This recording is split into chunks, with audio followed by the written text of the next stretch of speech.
Hey, what's going on, folks? Extended version of Wizards Outlook tonight. Obviously, NBA draft is set to tip off in just a few minutes. We'll be on stream all night. Cardell's the Wizards event. We're gonna have him joining in and out throughout the night. Obviously, when the Wizards first pick at 6, then again at 18, if they save both of those spots. If this is your first time kind of joining us for draft night, hit the comment section. Let's have a conversation. Tell me what you guys are thinking as we go on throughout the evening. Share my thoughts with you guys as well as the picks come in. So hit the comment section. Let's enjoy the draft. And again, we'll have Cardell joining us throughout the night. I think Ray will be joining us periodically as well. So get this up on the screen. I think we all know what's happening. First overall pick, but see what happens is I think Adam's up there talking. I think I'm a little delayed and do my best to stay off of X or Twitter, whatever you want to call it, because I'm sure picks are still being spoiled as they have been year after year, like the last 8 feels like. Obviously don't have Woj, but yeah, I'm sure Shams is doing what it is he does, so I'm gonna try to leave that out of it again. Feel free to hit the comment section, and we'll get ready to enjoy this draft pick by pick as we go through it.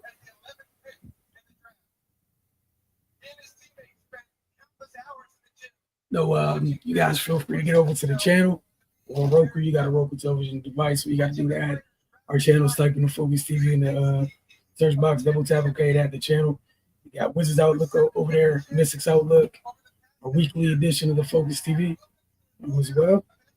But a lot of noise to see what happens after first pick. I think we all know who that is going to be. But 2, 3, 4, and beyond should be interesting. We know the Nets have 5 first-round picks. Are they going to stay put? Are they going to get in there and move things around? We'll see. I think Charlotte's at 4. A lot of noise this week about who's trying to move up, what teams,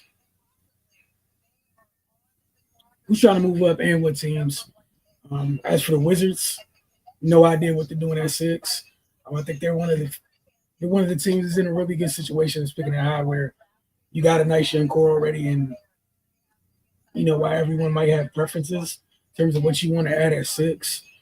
I honestly don't think I think it'd be hard for them to come up with a true wrong answer, so to speak. They just moved Poole out of there. Middleton, CJ McCollum's in there now. Lennox there. I'm interested to see, does having a Lennox here mean that maybe you don't think about big at 6 or 18? Do you just put it off a year? How they go about that. I believe the pick they had in the second round was part of that trade with the Pelicans. So they just have 2 selections as of right now. So yeah, I know Cardell did the probe on Hello Maluach as a possible fit. Folks been talking about Jeremiah Fairs, Ace Bailey obviously projected that Harper goes too. So see what happens and who's left at 6 for Washington. But what do you have over there? You got Bub, who after his rookie year,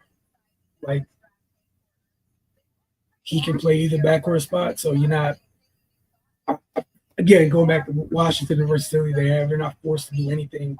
We are fitting anything in, we have to exactly have this because of whatever's there. You have wings, right? You got Keyshawn, you got Bilal, you got Sar, you got Bub. You can fit almost any player into that group and still continue forward. I'm sorry, you still have AJ, obviously Champagne, but just start talking about that initial group. I'm really interested to see what they end up doing. Outside of that, I really want to know what Brooklyn's going to do with those 5 picks. Do you package them? And if you do move up, how high do you move up? Do you stay at, I think their first pick is at 8. Stay at 8. Do you try to package the rest of those and try to get another pick in the top 10? Another pick, obviously, I know that the trade doesn't go through until July 6th. That Houston trade, right? So because the trade doesn't officially go through till July 6th, when we're watching tonight, it will be Houston selecting at 10, even though they're going to be selecting on behalf of Phoenix once that trade goes through. So for Phoenix, we know what they did in terms of that first trade, and we'll see any requisite moves that follow. But they have a lot of holes. Interested to see what they do and who's available at 10. We just saw what the Thunder did, right? With the patience they had, but the two teams that were just in the finals, the depth. We just finished talking about that on this week's past show. Just depth, how important defense is. You got some really skilled defenders in this class, and I think we'll see that throughout the night. Looking forward to see where those guys fall. There's some of those guys where, obviously, the headline is defenders, and there's a couple of them where they bring a lot more to the table. Where I think they'll get a chance to showcase a little bit more on this level. So, again, a lot to look forward to tonight once we get through, I think, maybe the first two picks. We'll hit the comment section like I told you guys, and looking forward to speaking with you guys tonight, whether it's on Twitter or on YouTube. Do my best to respond. Again, we'll have Cardell and Ray join again throughout the evening. I already have highlights queued up for our first expected pick.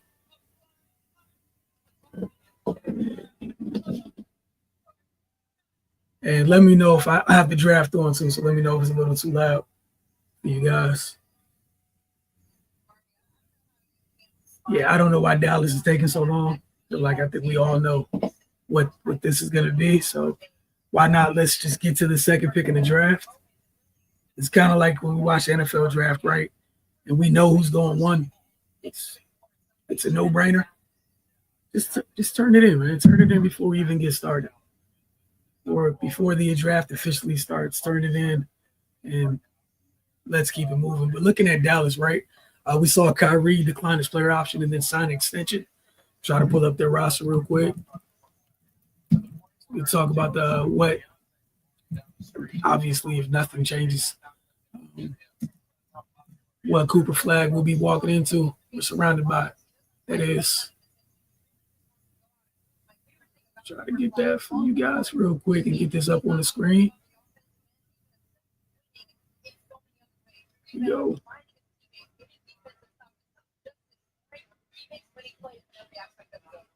All right, we know Kyrie's out for most of this year. That's it still. If they get Derek Lively back and healthy, I think they extended Daniel Gafford too.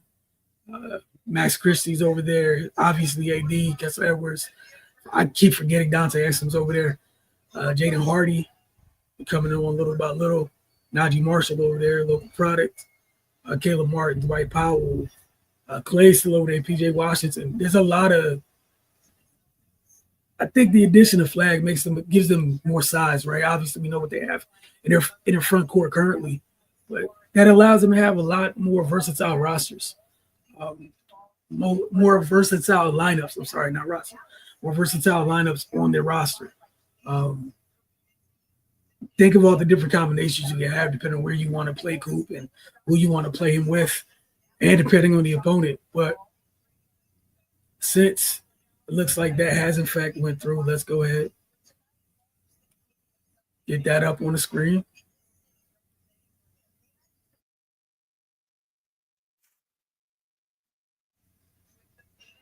There we go. Hey, man, Cooper Flag selected number one as we all expected. Hey, man, we know what he brings to the table. He's a guy who can impact the game in a lot of different ways.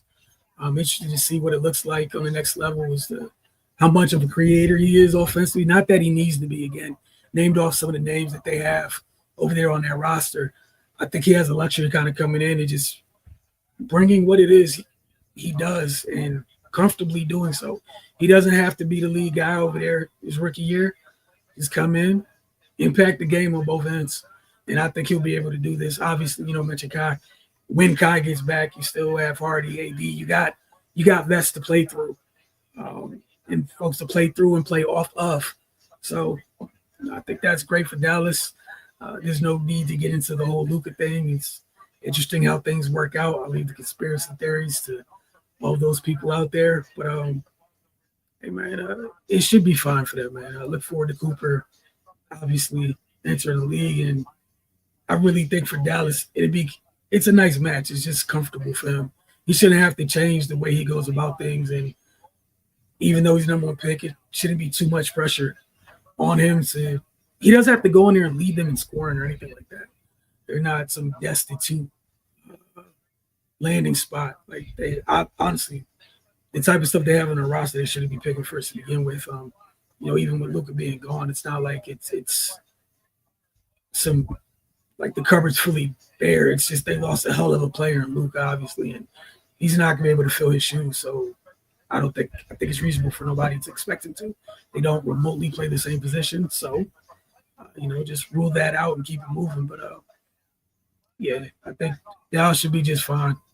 We saw the impact Wemby had for San Antonio a couple years ago. Right out the gate, he took a little bit to get going, and folks had some noise, and then he got comfortable. It's been quiet since then. Just think that Cooper will be just fine. Looking forward to see what the Spurs do. Talking about the Spurs and what they have going on. That's going to be interesting to see what they add. They have De'Aaron Fox. You got De'Aaron Fox. You got Stephon Castle.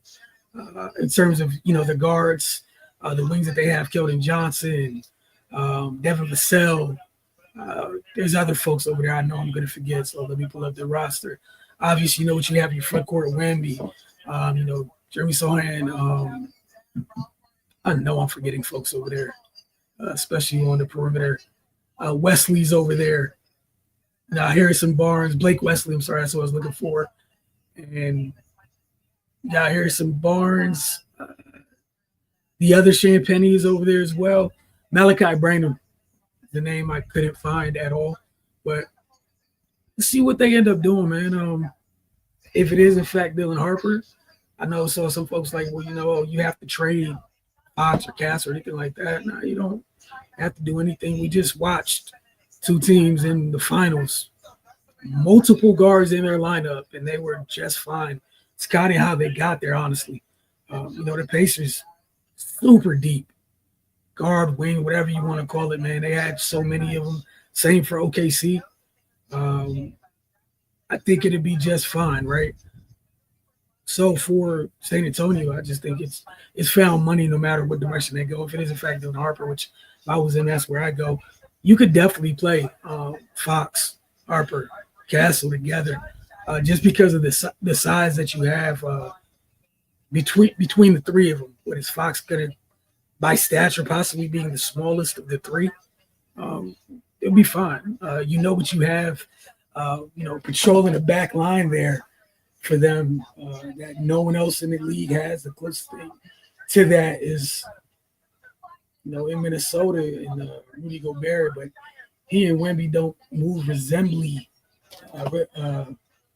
alike in the way that they move the space that Wemby's able to cover. If there's anybody that can get away with playing multiple guards, it would definitely be the San Antonio Spurs. It should be fun. They just had back-to-back Rookie of the Years. Wemby missed a portion of the season. And we saw, who they selected fourth overall last year kind of step in, and he had a hell of a year. So I think it's going to be fine, man. Regardless of where they go, I definitely do think it's going to be one Dylan Harper. But we shall see in a couple minutes when the pick is officially in. Again, that's a really good roster they have, and they have more picks tonight as well as they continue to fill in the pieces around. Their budding superstar in Victor Wembanyama. They have the 14th pick as well, so they're picking now, and the pick is just in. Then they pick 14th as well, so they got a chance to really add two youngsters to their group, and keep in mind with the tax apron how it's affecting some of these other teams, getting as much young talent together as possible while also competing is huge right now. It's similar to the NFL has right now. Is what's the adage in the NFL? The things you can do when you have a good young quarterback on a rookie deal. So many ways you can expand your roster, maximize your roster because they're on that rookie deal and what you pay them. Obviously, life's different. So it's not exactly the same thing, but one way to think about it when you think about how the tax apron affects some teams. We're seeing what it's done to Boston already. Obviously injuries played a role in that as well, but it is a factor right now. So Dylan Harper is the selection. Go ahead and get Dylan Harper highlights up here. I'm looking forward to it, man. Again, the fit, like they should be. That's going to be a fun group to have. Again, another group where they can throw different things at you. And it's what I like about it's another guy who's spent time as a lead guard in their life, right? That's gonna be huge for them. Well, for him, obviously, and them. Hopefully, we don't have any ads pop up in this moment. But yeah, Dylan Harper too to the Spurs. So looking forward to see what that looks like. Obviously, in Summer League, Castle plays. Him and Castle and others in Summer League should be fun. But again, going back to that trio, Fox, Harper, Castle, should nothing change? That should be a fun group. Again, going back to those two teams in the finals, multiple playmakers, multiple guards. And this is kind of a little bit more in the NFL, except they have the bodies like we know what Nembhard and CJ McConnell bring in terms of guys that have been floor generals before. You got Harper and Castle, much bigger bodies for San Antonio. It should be fun, man. Like that should actually be crazy. Think about what it's like defensively. And then, if anybody, whoever's closest to the ball, you get it, you just rip and run, man. There's nothing to question, nothing. No certain person has to come get the ball. Just rock out. And then again, for defenses, you got to deal with that too. It's essentially three folks that have been point guards in their lives for a long time. That's gonna be tough. So shout out to Dylan Harper and the San Antonio Spurs for that. This should be an interesting spot. We got the Sixers coming up next. We have no idea what the heck they're going to do. The situation they're in, rather interesting. They have a top 5 pick, and they got a couple guys on their roster making big boy monies. No reason to be in this situation, but they are due to injuries and other things that have occurred. But I don't know where they go here. If they trade out, what's the reason behind doing so? That I have no idea what they're gonna do, man. But we can think VJ here. We know they picked last year, got hurt. Jeremy Kane. We took a guard last year, high too, right? So yeah, Jeremy Kane. I don't know where they go with this. Where's the Sixers at? So I'm trying to pull up these rosters because I know there's no way in heck I'm remember names that well off the top of my head tonight. Yeah, so you have Jeremy Kane out of Duke that got hurt last year. Lonnie Walker's over there. Tyrese Maxey, obviously. So are you even thinking about a guard? You go get another wing. You have PG when he's been there, when he's healthy. But some of the issue there is he hasn't been there and been healthy. On the wings for Philadelphia, you got Jared Butler, O'Shea Brissett, Ricky Council, Jeff Dalton Jr. You got some guys who are still trying to find like their footing in the league to carve out roles. Quentin Grimes, another one of those guys. Jalen Shafino. Again, a lot of those guys. You try to get a bigger wing in there. Of that group that I listed, I think O'Shea Brissett's the biggest at 6'7". I don't know, man. We know it's still on the board. Let me open the tab and keep that up too in terms of what's still on the board.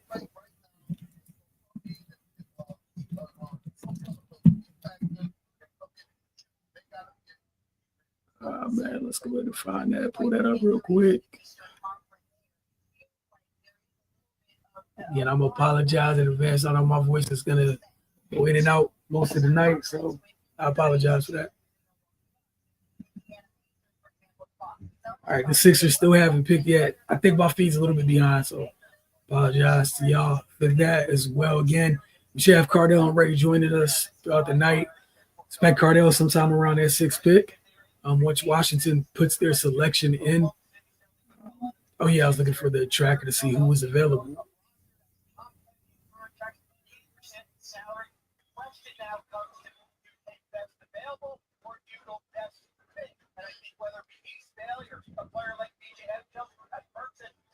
Or if you're the Sixers, you just take Ace Bailey here. Again, get you somewhat another wing with some size, and you can use this. You can use someone who can score. Again, two of your best players or your highest paid players, they're often injured. You know, it sucks, but that's the life they've been living here in Philly for a little bit. You know, when Joel was on the court, he's amazing. There's times when he's utterly dominant. And there it goes. Probably need to turn my phone around now too. There goes Shams, just getting on my lock screen, ruining stuff at the moment. But they went VJ Edgecombe, so that is interesting there. But I can see why. Nice explosive wing. Why not? With what I just ran down what they have at the wing, there's opportunities for someone to come in and produce at that position. There should be minutes to be had. So again, we heard some noise about Philly where they're going to trade down or whatever. No trade. They just sat there and they took VJ Edgecombe.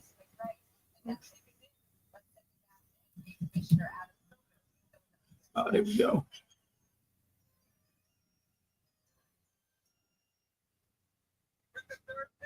Try to find some clips. Again, going back to what's going to matter here for folks in this draft. Guys that play both ends, man. VJ does that. So that's Jared McCain, VJ Edgecombe now, joining also the young Tyrone Maxey over there in Philly. There's nothing wrong with that. Can't get mad at the pick. Like the selection. Again, could have went to VJ. It could have been VJ here. It could have been Ace. Regards for Philly, you get a young wing that hopefully you can continue to. They could be a big piece here as they move forward. Obviously, you have Joel and Paul, but yeah, keep. You need as many as possible, man. You guys see some of the clips up here. Stupid bouncy. Stupid bouncy two-way player. Again, that's going to be great for Philly, man. They're going to need it. You get him. Have him get McCain healthy. I know last year at least a couple times we called Philly live. Ricky Council was he produced last year. Jeff Dowling Jr. again still looking to stick in a role. Jared Butler was with the Wizards for a little while. There's another person where somebody who can get rotation minutes. The depth, man. I was talking the other day again on this week's show. Defense, depth, development. This is one of those guys that fits all of those things. So let me know what you guys think about the first 3 picks. Again, hit the comment section. We'll put stuff up on the screen as you comment. But we're 3 picks away from the Wizards selection. Again, we should have Cardell and Ray joining us at different times tonight. One thing go to Baylor. Very good defensive player, man. Otherwise, you don't get on the court there. And you need it. We know how the 2 teams that were in the finals got there. Yes. We know what he brings to the table offensively, how bouncy he is. The shooting's coming. And, this is rookie year. I have time to continue to work that out. The first few years of his career. But the other stuff you can't teach the other stuff, man. The motor he has on the defensive end of the ball. The willingness and the want to be a good defender matters. You have to want to be great on that end of the court, and he's shown that he's perfectly fine doing so. So really good pick, I think, for Philly. Interesting to see what other moves they have. Again, the NBA is one of those wonderful leagues where we get opposite NFL, where it's free agency after the draft because of where the new league year falls. So we had Cooper Flag 1, Dylan Harper 2, VJ Edgecombe 3. Right now, the Hornets are on the clock. We'll be seeing where they go. We know what they took last year. Get over to the Hornets. I always mess up that youngster's name. It's Salon, right? Yeah, TJ Salon. We had the whole debacle in Charlotte last year with the trade where Mark Williams was apparently traded and then he wasn't. Then he was and he wasn't again. So he's still over there. LaMelo Ball, Miles Bridges, Seth Curry, Diabetes, Marcus Garrett, Josh Green, Trey Mans. You got Brandon Miller as well. I forgot Nurkic got sent over there later in the year by Phoenix. I don't know where they go. I'm interested to see what they do. We knew they got a new head coach. It was year one for him last year, I believe, in Charles Lee. They just need better health. LaMelo Ball, you need to get him through the whole year, obviously. And they I think, Charlotte kind of waiting for that group to kind of turn and start trending upwards. We saw just how quick it can be of a turnaround. Obviously, every situation is different. Look at Detroit last year. They got a new coach, and this is not saying they need someone newer than Charles Lee. Saying, again, Charles Lee in this case was what their staff was for Detroit. We see the jump Detroit made. Kay Duren and company. It was huge.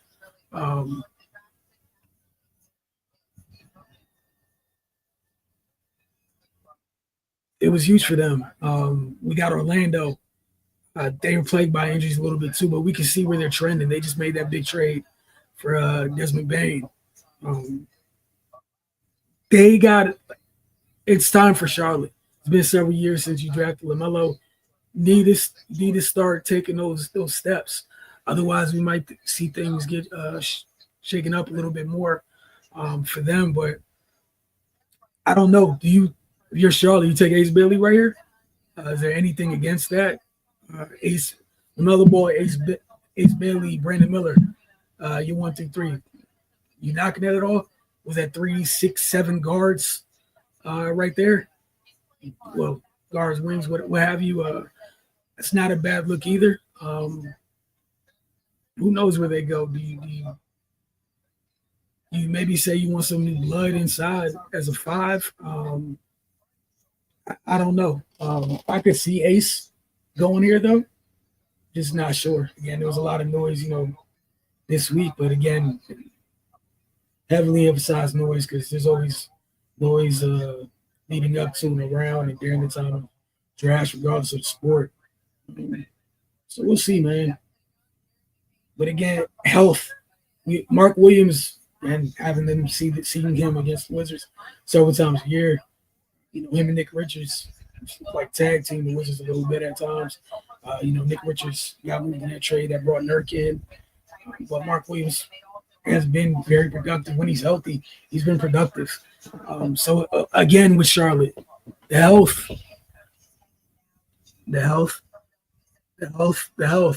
We just don't know. Trey Mans come on a little bit.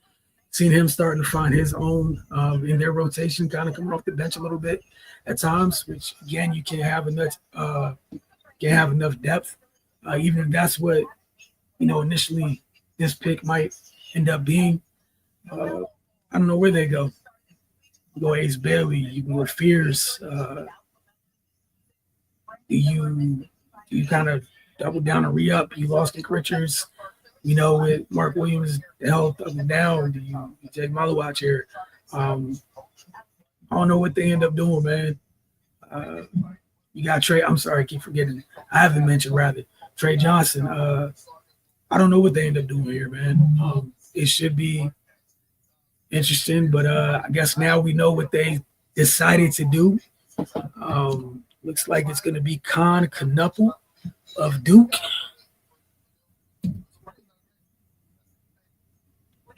Another Duke player heading over.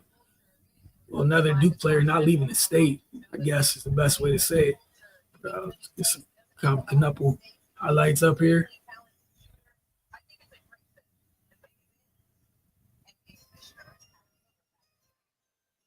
Oh, he shot 40 from three last year at Duke.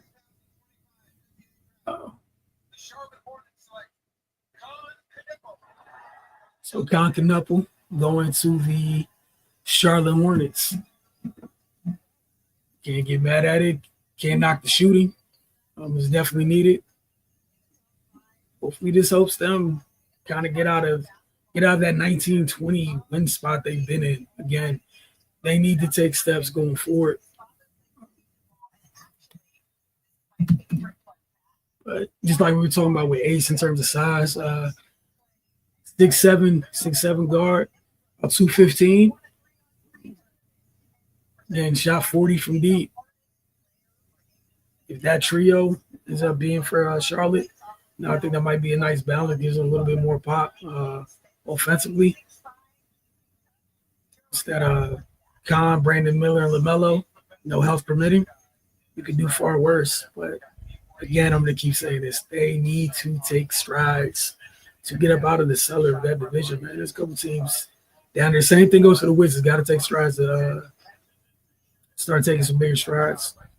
Such again, Orlando, Miami's in that division as well. Who knows what they're going to end up doing, not only just in the draft, but the free agency gets going and folks start moving more pieces around. But a shooter with size never hurts. We know he can attack closeouts. Not upset at it. A little bit more of a straight line driver. I don't think he's somebody who's really going to create too much ball in his hands, but an attack to close out. Can't get too mad at that. I think he has a good understanding. I think he's pretty self-aware of what he brings to the table. So that should be fine for Charlotte. So something I know we were seeing with them trading out a spot and everything else. Looks like they stood pat and things have worked out. We got the Jazz up next with the 5th overall pick. I have no idea where they're headed. So I'll pull up their roster real quick. All we know for sure that's over in terms of big names is one, Lauri Markkanen. We've seen the noise of Walker Kessler being a name some folks are interested in, other teams are interested in. John Collins, I believe, picked up his option. That was announced earlier today. Keontae George, young guard that took a couple years ago. Kyle Filipowski will be going into his second year. I think he had a solid rookie year. Johnny Juzang. Colin Sexton still over there. Jaden Springer. Oscar Tishaway. Cody Williams. So yeah, I don't know what the answer is here right now, what the immediate thing that could come in and make a huge impact. I'm sorry to leave out Isaiah Collier, another young guy over there. I think maybe you take a wing, or if you are, I guess maybe if they take it big, we know that they're moving. There's some truth to the noise about them moving Kessler, so Walker Kessler. So we'll see. But again, Khan Knuppel goes 4th to Charlotte, and Utah is on the clock with the 5th pick.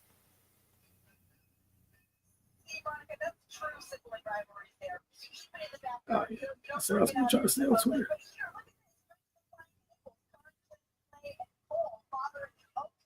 Oh, man. All right.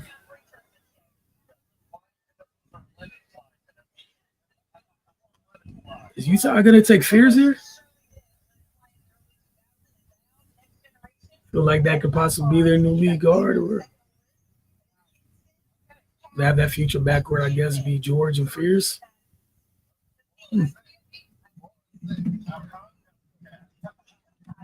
We shall see. Because I really don't know where they go, but that'd be similar size guards in the backcourt. For Utah, if that's where they go with it. And if this, if you're a Wizards fan, you get really close to your first pick of the night. You got 2 picks as of right now. You got 6 and 18. Talked a little bit earlier about how they're kind of in that. They want a few teams picking this high where there's no bad selection, honestly, because of the young core. For the most part, no matter what you select, kind of fit in with that group. It's a rather valuable group in that regard, where a lot of versatility with the guys that are already there. So you're not stuck where I need this or it has to be that, so you pass on somebody. So again, the Wizards are 1 pick away. Utah's on the clock, and we're just waiting to see who Utah selects. Again, if you guys want to share your thoughts on what's happening in the draft, just hit the comment section, and we shall happily respond to you all. Let me get off of Twitter. Yeah, it looks. Folks are already on Twitter, X, whatever, complaining. Oh yeah, I gotta get off Twitter. We already saw Larry Bird comparison going out for Cooper already. Just gotta leave that stuff alone. All right, we're waiting for Utah to pick. So again, let me know what you guys think.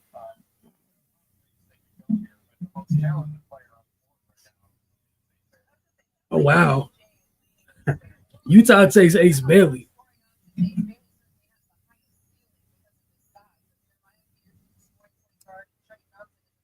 Okay. Not mad at that at all. Add him to that group. I know Lauri Markkanen is happy to continue to add talented folks to their roster, especially in the backcourt. But let's get some Ace Bailey clips up here for you guys.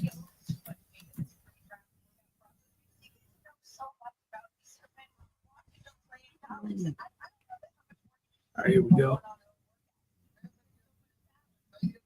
Gotta wait, got ads popping up on those clips at the moment. So, but we got Ace Bailey going to the Utah Jazz, man. What do you guys think about that? Yeah. Oh boy. Did not see that coming. All right. That up there. Oh, here we go. Again, the Jazz took Ace Bailey.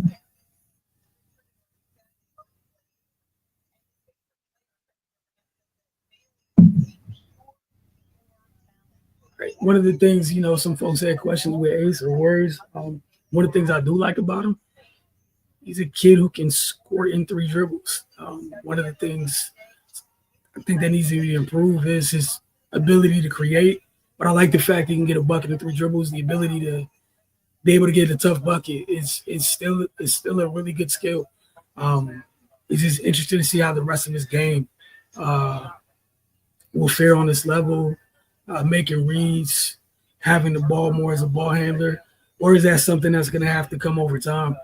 We've seen stuff for players before where everything we see in college isn't everything that they have. Sometimes they get the game kind of their game kind of fits the pro level or pro game more because of the additional space. So we'll see. But the things we do know, 6'7", he's a tough shot maker, and he has no issue doing that. I think it's just, again, the other stuff, defense. How good of a defender are you? Can you avoid being a liability? Cool. If it takes you a little bit to be a really good creator, I'm fine with that. You don't have to be that out the gate. There's nothing wrong with that. If somebody can attack a hard closeout, also score 2-3 dribbles, that's fine. You just might not be a guy that's handling the ball in a pick and roll early on, which again, that is okay. But you put the ball in the basket, man. Just put the ball in the basket, man. Just put the ball in the basket. There's nothing. Look, man, that is a skill in itself. But again, a wing with size. Utah, some of that noise about him falling to 6 or whatnot. Got snatched up by Utah, a pick early, I guess. And I know some Wizards fans seen them timeline today, definitely were interested and wanted Ace, but he's headed to Utah. I wonder if that quiet some of the noise, again, just noise with Utah looking Jalen, inquiring about Jalen Brown, et cetera, whatever that might be. But again, we know what Utah has over there. A lot of young guards. Should be good. So congratulations to Ace. Yeah, man. The kid can score. We'll see how the efficiency works out and everything as time goes on, but he can score, man. He should be fine over there in Utah. Him and Keontae George might be a very young, fun, exciting backcourt. I cannot get my words tonight. All right, for the Wizards, they're up. A lot of folks on the board: Trey Johnson, Colin Murray Boyles, came in, Maluach, Noah Essengate, Fears, Igor Demon. A lot of folks don't know where they're going to go. Again, one of the teams that I don't think they're locked in on having to take a certain position. However, my personal preference, which has nothing to do with anything at all, they need to leave this draft with somebody who wants to get in there and bang, man. I'm still scarred for I forgot what game it was last year. Like I rebounded by like 30 or something and just did not like it, but we'll see, man. Again, I don't think there's a bunch of bad answers for Washington here. What you guys think so far? If you got Wizards fans tuned in, quite a few of y'all tuned in on X right now or Twitter. Let us know.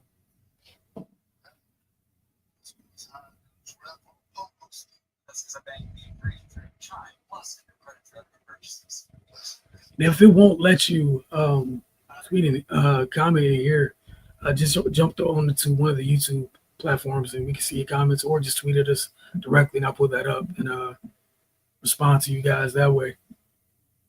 All right. Now my feed of the drafts get messed up a little bit. Waiting to see what the Wizards do at 6. This is the first of their 2 picks tonight. That second round pick again is gone. It's part of that Jordan Poole trade. So again, they're picking 6 and 18. The 40th pick, I believe, belongs to where they send Jordan to, New Orleans. So we will see that how that plays out the second round tomorrow night. But as far as the night goes, we're waiting on the Washington Wizards to put their pick in, or if Shams beats them, the notification to the live screen, that works too.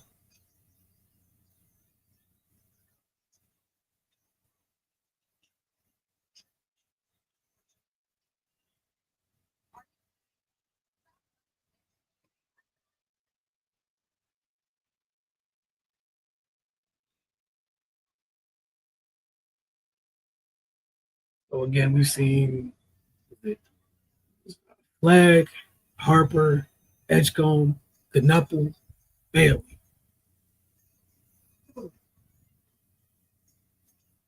No idea where they're going with this, but we shall see.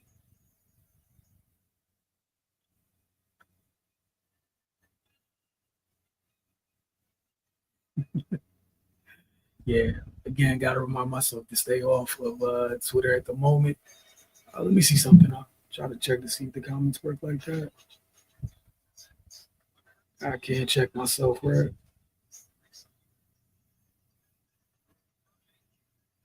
Here we go.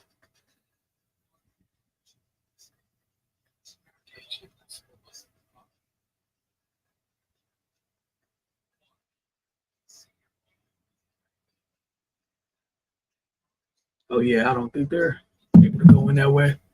Yeah, if you guys just tweet the focus, I'll go ahead and check out what's happening on that account. So that works too. All right, still waiting on the Wizards selection. And a little bit after the Wizards pick, we should have Cardell joining us to share his thoughts and obviously just share what it looks like at Wizards headquarters tonight during their draft event. So we got Fears, Johnson, Maluach. What else is available right here?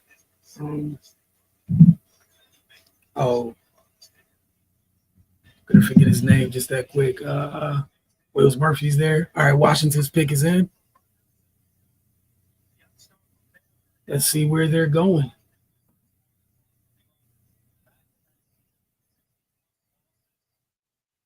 Yeah, that's a horrible graphic. Back-to-back seasons with 60-plus losses and stuff. Yeah, they're sharing more graphics, and all of them are not very happy or pleasant graphics in the least bit for Washington, but they're trying to trend up. We'll see what they add. This is year 3 of this regime. First year was Bilal. Last year, we saw them cashing 3 first-round picks, Sarr, Bub, and Keyshawn.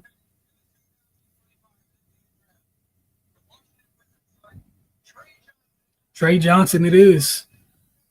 Trey Johnson of Texas to the Washington Wizards.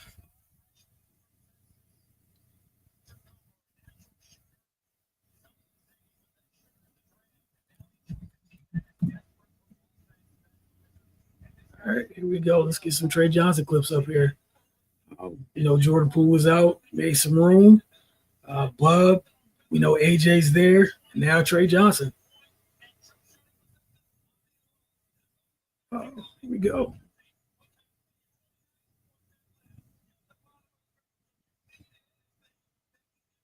We know they also pretty decent 3-point shooter and Poole's leaving the building. And here's Trey Johnson. That backcourt, possibly Trey Johnson and with Bub Carrington and Trey Johnson, could be fun. Should be all right. We'll see. Just want to double check. I think he's about the same size as Bub. Just want to double check.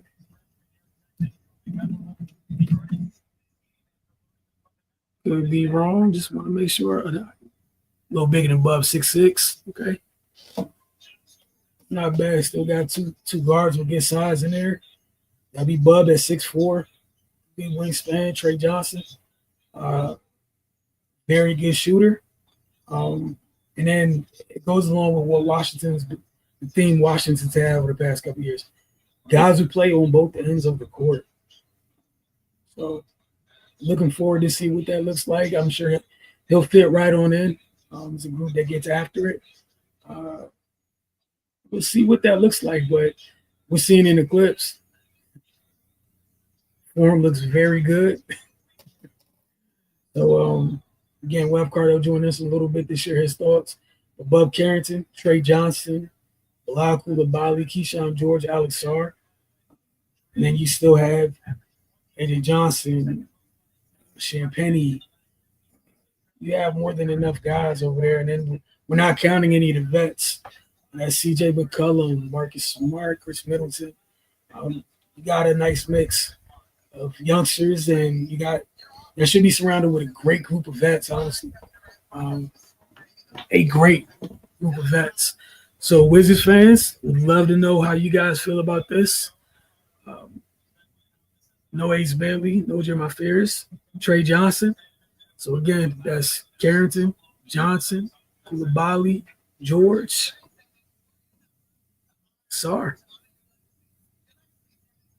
Went through the first 6 picks before the Win Cardell jumps in and get to see what he has to say about Trey Johnson joining the Wizards. Again, love to know what you guys have to say as well. See if we can get this to work.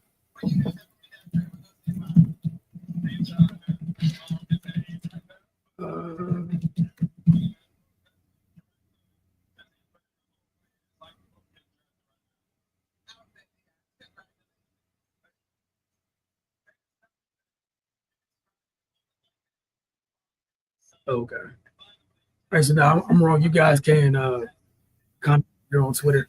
It'll be fine. But again, Wizards select Trey Johnson. Get that off Cardell in here. What's up, Cardell? Hey, what's going on? So the Wizards just picked, talking it through with everyone. They added another guard to their team. Looked Right. like Bub has a running mate. Yep. Now we know we saw Poole shipped out. We know some of the best of the air. But your thoughts on Trey Johnson? A talented player, man. You kind of heard it on the broadcast. Probably the best overall shooter. Some guys may be better at certain elements. Like, Kanoku can be better at catch and shoot. Certain guys may be better or just as good off the bounce, but he could do it all. And that's something, the Wizards, they like to do. They like to get up a lot of threes. And also, I like his defensive potential, man. His length and athleticism, man. Um, you know, no freshman really knows how to play defense, coming into college and especially that. But, he has the potential to get to that point, man. You know what I mean? And they're gonna need him to get to that point. And it also kind of goes to what we've been seeing. We know the strength of this team is their wings. They're trying to improve the depth of their backcourt. And then you got SAR, so you got another shot at it in the first round as far as trying to shore up the front line. So you're just trying to get deeper, man. So for sure, man. I like it, talented kid. Saw him at the combine. Shot lights out. Very athletic, and to lead any of the Power Five conferences and scoring as a freshman, that's not an easy feat, man. That's not an easy feat. Coaches got low patience for freshmen that's not quite ready. So you got to be extra, extra ready and extra talented to come in, and the coach kind of trusts you to just like, hey, man, here's the keys, lead us, man. So he can get it done, man. He can score in a variety of ways. Watched him a lot throughout the year, right before the combine. Pulled up the film to make sure what I was seeing was accurate, man. He's a bucket, you know what I mean? And Bub is kind of more of a Swiss Army knife type of guard, man. He kind of like to run the team and they get his through the flow. This kid can, play off of him and get buckets. And that's the thing about Bub. He can play either spot. So it's not like they're going to interfere with one another because, if you remember, Bub did that with Jalen Lowe. When Jalen Lowe started to emerge at Pitt, Bub's freshman year, man. So, and then even with AJ, sometimes, against certain teams, you might put all three out there, to match up with their guard play, man. It just gives you more versatility on both ends and just more depth in the backcourt, man, with young guys that are competitive, that want to be the best and feel like they are the best, man. And then they're going to push each other in practice and stuff like that. And, just kind of continue to, build on what we saw last year, where they was trying to figure it out, but they competed hard. And you know, they competed hard on both ends, man. They never back down. They might have, they took their lumps. We know that, man. But the effort for the most part was there, and that's something that's different than what we've seen in the past. Yeah, I thought the first thing I thought about was obviously after the Poole trade, what that meant for Bub, kind of let him keys a little bit more. And Trey Johnson looks like he could be a perfect complement to Bub and fit right in with what the theme of this group looks like it's about, which is the defensive end of the floor. Obviously, that's the most important thing, and having a shooter goes a long way. Having another shooter goes a long way. We just got finished talking about what it meant for the finals teams to have multiple guards, multiple different rotations and lineups you could throw out there because teams are so deep. Thought that was a great thing for Washington selecting Trey Johnson. Yeah, I'm not mad at it at all, man. We kind of got our eye on somebody else. We're gonna keep that in house for now, and then we'll see what happens, and we'll talk about it later, man. But he's talented, man. He was. When we spoke about it before, he was one of my top three. Guys outside the other two that I felt like could come in and contribute. You know what I mean? Because he was even talks even throughout the year last year. With the Wizards record, if they had got like a top three pick, they was gonna try. Maybe Dylan Harper would be a good fit. And I'm like, you can't go wrong with that. So I feel like this kid is the next best guard after Dylan Harper in the draft, man. So yeah, man, he fits seamlessly at what they want to do, man. Fit him at the two, but he can also run the team if you need be. Only thing he need to kind of work on right away is the defensive end, and that's just through trial and error and getting out there in the trenches and learning the NBA game, getting used to that pace and defending different guys. Some things you can teach certain guys. You can teach certain guys different traits and how to play fundamentally sound defense. But at the end of the day, man, a lot of it is you got to go through the fire and learn how not to get burned, man. So, but either way, man, I'm not mad at it, man. Super talented kid, his shots, can defend. He will get better as a defender. I'm talking about he can defend his versatility. You get to defend both guard spots, even some threes. You know, like OKC, the defending champs. They go small a lot. You're gonna need three guys out there sometimes that have to deal with that, man. So, and then that can allow you to match up with those guys. Like, yeah, fine, both OKC go small, have, you know, a bunch of guys between, like, you know, Shea 6'6" to about 6'7", 6'8", or whatever like that. You got Lou Dort, Caruso 6'3", 6'4". Fine, you can do that, and then you got Keyshawn and Bilal and all that to play in the 4-5 and then match up with it. It just gives you more depth and more versatility and more options with your lineups. For sure. And we'll know we're going to stay on as long as the Wizards draft tonight. So we know they got another pick, 18th. So check back in with us. I know in a little bit you guys should be able to hear from maybe Mr. Johnson, who just got selected by the Wizards. So, again, appreciate you checking in, and we'll check in with you a little bit later. Yep. You back? Yep. All right. I'll check back in when the next pick is, or, you know, if he after the interview, whichever one comes first. No problem. Looking forward to the check-in. Appreciate it. All right, man. All right, y'all. It's Cardale Dudley Jr. joining us from Wizards draft event tonight. All over the place. But again, watching the Wizards select Trey Johnson. Wizards fans would love to hear your thoughts on the selection. Did they get exactly who you wanted or not? Was it somebody else you would have wanted?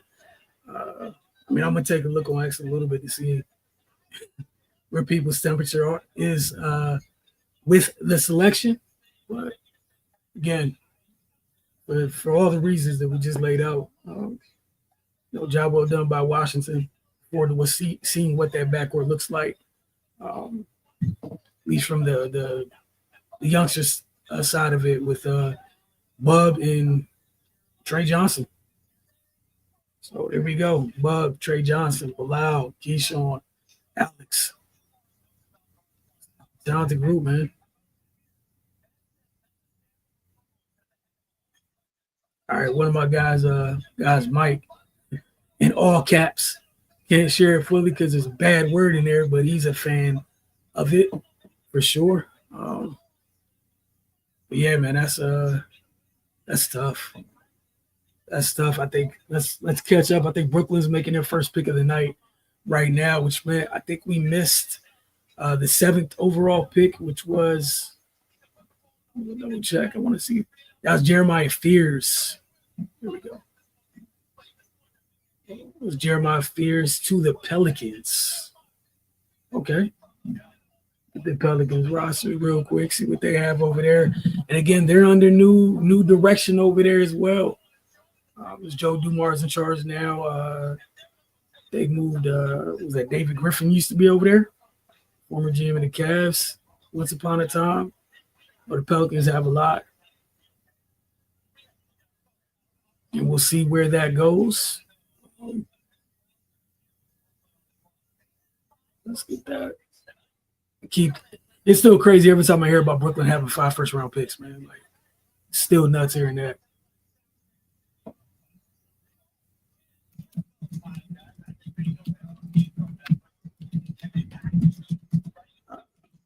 Note something real quick, but we were talking about Jeremiah Fears and what he looks like on the Pelicans rosters right now, and we know there's things moving over there. I keep forgetting that Brandon Ingram is not a member of the Pelicans anymore. He got traded to the Toronto Raptors before the deadline, but now Jeremiah Fears is over there with a great chance.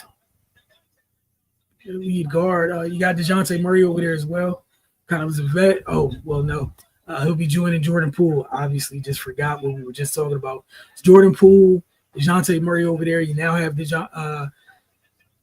Jeremiah Fears. It's a nice group. You still have Jordan Hawkins over there. Bruce Brown. Got a lot of guards over there. But this is definitely a spot with a new GM to see what it looks like maybe a week or two after the draft. Who's still here and who's not? Obviously, Fears should be one of the folks that is here. Is DeJounte Murray staying? Jordan Hawkins, is he still here? Herb Jones, like, we don't know how this is going to shake out for them. Zion Williamson, like, we have no idea what's going to happen in Orleans with the new regime they're under now with Joe Dumars being in charge. Brooklyn's in right now. Brooklyn's on the clock right now. Looks like the pick is in, so we're anxiously waiting to see who they selected with the 8th pick. Yeah, I'm still shocked. Utah.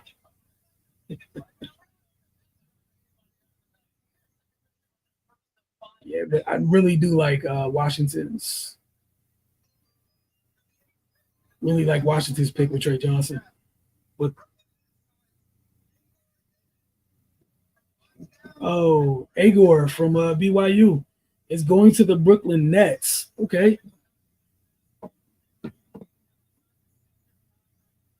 Like his game, I'm not mad at that at all. I'm sure BYU kind of hoped that he stayed this year to play with one AJ. This still, however, he did not. So the Brooklyn Nets, again, the first of their 5 picks tonight is Igor Demin. Big guard, big guard.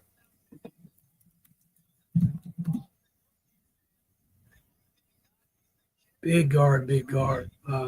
Definitely a fan of his. See that he's still winning the top 10, so that's love. Yeah, I have no idea.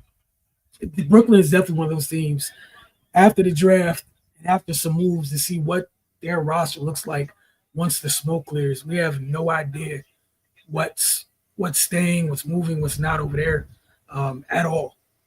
That said, we got Igor Demin. A really big guard, man. Really big guard. He's comfortable playing either spot.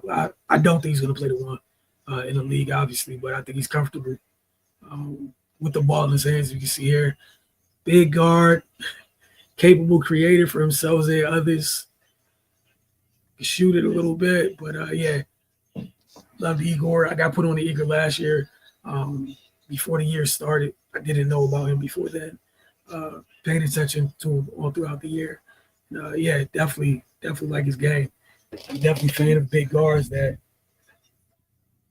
can play their position, man. So for the Nets, love it. They got 4 more picks. We got the Raptors up next at 9th. But, hey, man, that's not bad at all. Yeah, we have no idea what's going on in Brooklyn, who's staying, who's moving, who's not.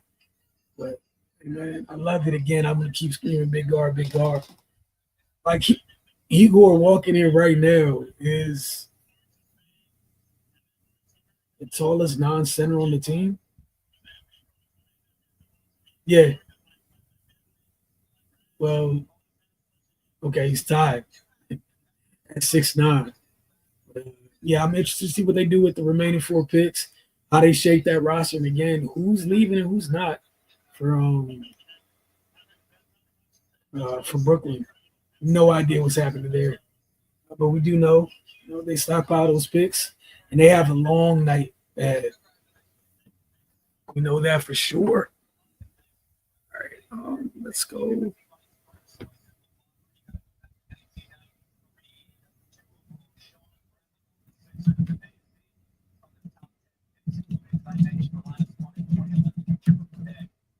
BYU players selected in the lottery. We got Sean Bradley, Raphael Arut, Gibber for that. Yeah, I'm old because I think I was alive for all of those selections. So, all right, up next again. We got next. We got Toronto. I think the pick is it's still on the clock. And then we got Houston, who's picking for Phoenix. And then we have the Blazers, who they're coming off a trade too. I think they traded for Jrue Holiday again. They brought him back to Portland. So we'll see what they have up their sleeves. And then the Bulls, the Hawks, and then the Spurs make their second first-round pick. And unless OKC moves up, we don't know what they're going to end up doing. They just won the freaking title, and they're picking 15th in this draft. They're picking 15th and 24th in this draft. 15th and 24th, which is absurd. When you franchise the first title. Again, Igor Demin, to the Brooklyn Nets. So far, just to recap, we got Flag went 1 to Dallas, Harper to the Spurs at 2, VJ Edgecombe to the Philadelphia 76ers, Con Knuppel, hopefully I'm saying his name right, 4th to Charlotte, Ace Bailey 5th to Utah, Trey Johnson of Texas to the Washington Wizards, Jeremiah Fears out of Oklahoma to the New Orleans Pelicans. 8th, we just finished talking about Igor Demon, who went to the Nets. And then we're just waiting on the Raptors right now. And time is ticking. They're under a minute, waiting for them to put in their pick. And for the Raptors, I know what I think they should do. This should be where Maluach goes, but I don't know what they're going to end up doing. We'll see. If they take a guard here, if I was them, I just go ahead and go get the big you've been sorely lacking. Shout out to Jacob Pertl, who does a good job for them over there. Go get your young big that you've been sorely lacking over there for quite a while. Like, they do such a good job. They scrap. They play good defense. Go get your young big. Again, that's just me. We'll see what they end up doing. I was them. That's what I would do again. Luxury covering the Wizards. We get to see teams in the division several times a year. Toronto is one of those. They're a big away, man. They're a big away from, winning maybe 10 more games in this season. I think they won 30 last year, and they're not a huge, they got great size, on the perimeter. Get more size in the front court, man. Go get you another big. We'll see what they end up doing. I don't get to make the pick for them, so we'll see. But we'll see what ends up happening, man. Again, the Wizards pick again at 18, so we're going to be on stream until they pick again. Oh, my goodness. Yeah, Twitter's hilarious right now. All right, the pick's finally in, so we're just waiting to see who they will select.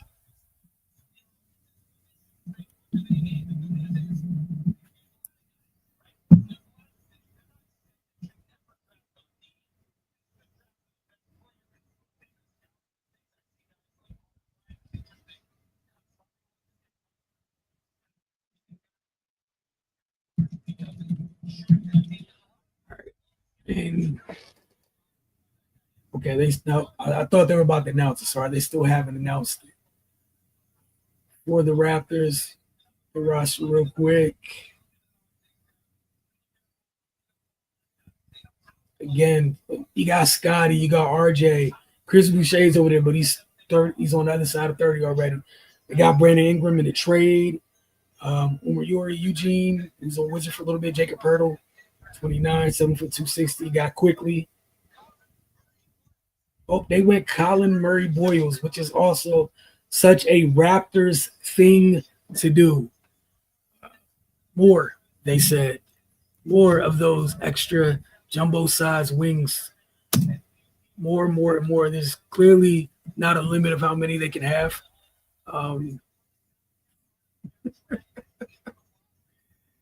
That's crazy. But I'm not mad at it. You also can't be shocked. Jumbo wings, good size to them. But I thought maybe they would, but they didn't. But he's another guy that fits to that switchable Swiss Army knife type defense they love. So that should be good for them. I'm sure he's going to have to work a little bit on the outside jumper, but he hits the glass, he defends. And what he does screams, I'm a Raptor. All right, you think about some teams during the NFL draft where they'd be like, oh, that just feels like a Raven or something like that, or a Steeler. That's what it's like with the Raptors to me. Some guys just, oh, you're a big wing? Okay, cool. You're a Raptor. You excel defensively. You're a Raptor. Offense needs to catch up. You're a Raptor. That's the way they do business, man. So Can't knock it. Thought they would have won Maluak, but who knows what they have. We got Houston up. That's technically Phoenix. So we have Houston picking on behalf of Phoenix right now, who's on the clock. But shout out to Colin Murray Boyles. Try to get some clips of him in a second. Let's get these going.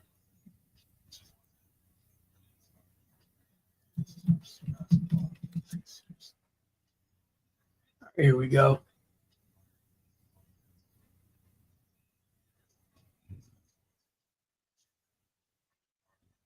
Try to get this in there real quick. And hopefully we don't have any ads at this moment when it's going.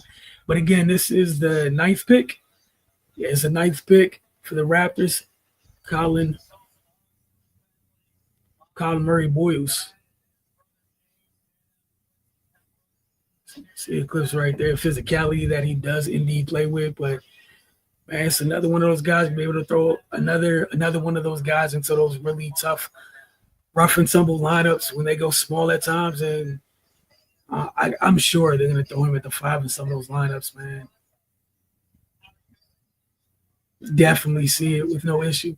Here's defensively anchoring the defense for South Carolina. Yeah.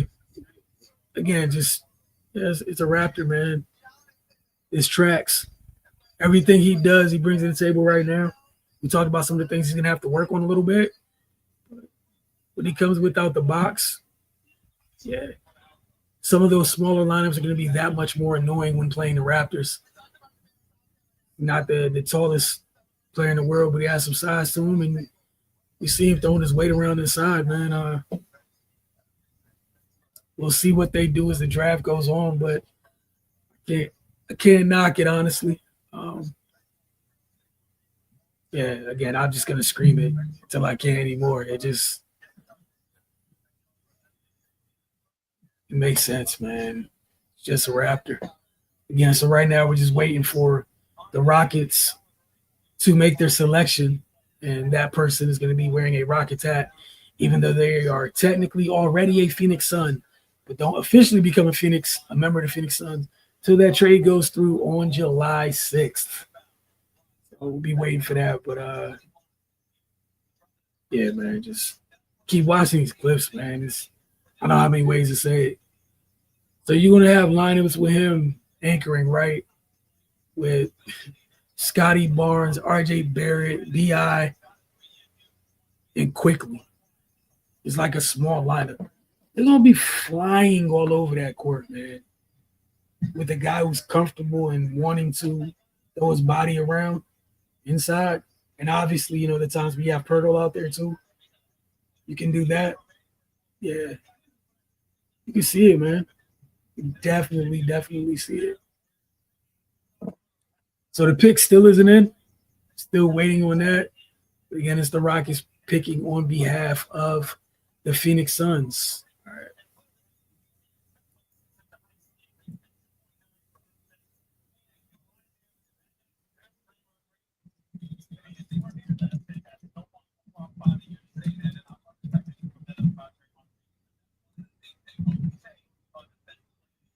Okay, then we just had a trade, so this is fun. Let me try to get this and put this up on screen for you guys.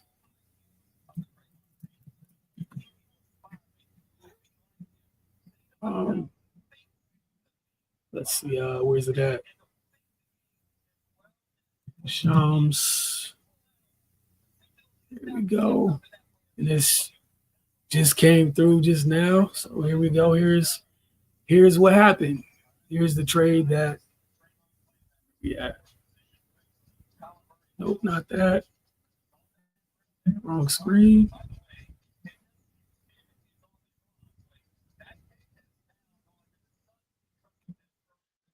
All right. And here we go. So what that is saying for you guys is the Charlotte Hornets are trading center Mark Williams to the Phoenix Suns for the 29th pick tonight and a 2029 first round pick.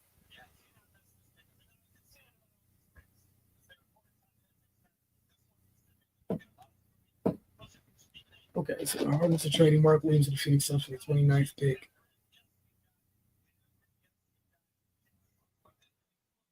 Right. So Phoenix decides that they are going to get a big right now. So what are they going to take here?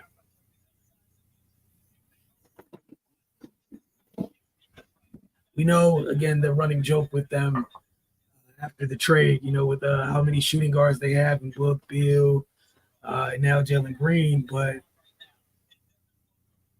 I don't know what they end up doing here.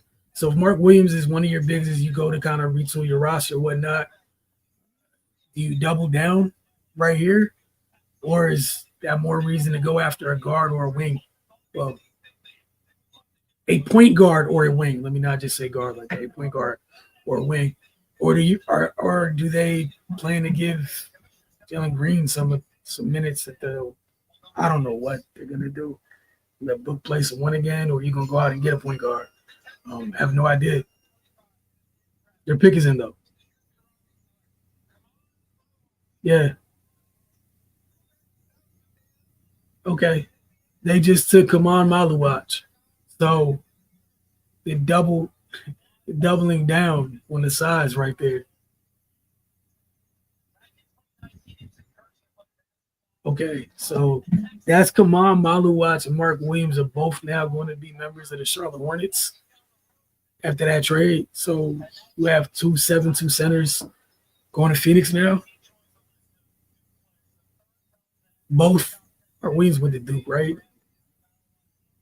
I got to double check.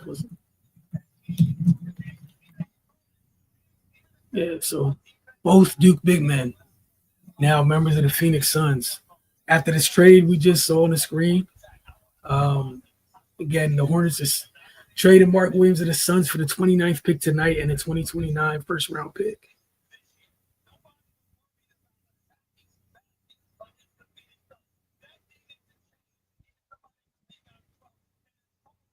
All right, man.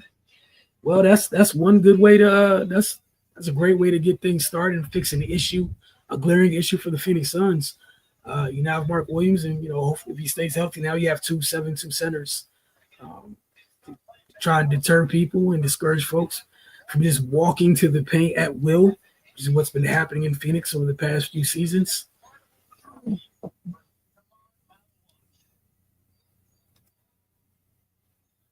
But Mark Williams and Kaman Maluwatch now are members of the Phoenix Sun.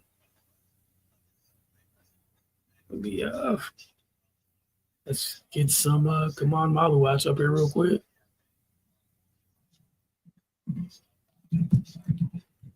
If you're already following our Roku channel, Cardell did a breakdown how Maluwatch could be a good fit here in Washington, but that literally applies to the fit in Phoenix as well, except maybe more so because they don't have any bigs, really.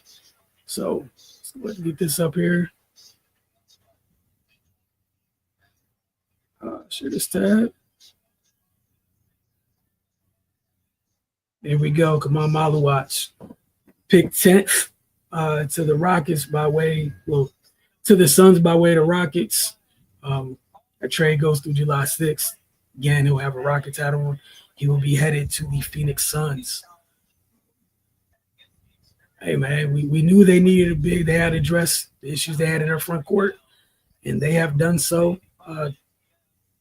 They doubled down on it. They doubled up tonight, rather, on with 2 Duke centers. Got Kaman Maluwatch at 10. Then you just traded for Mark Williams. You traded the 29th overall pick.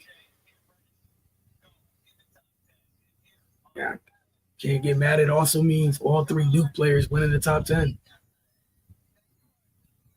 Shout out to the Blue Devils for that.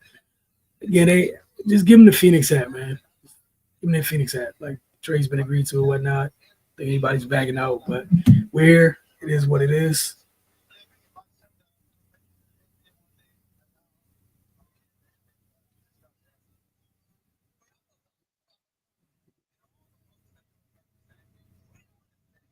Uh,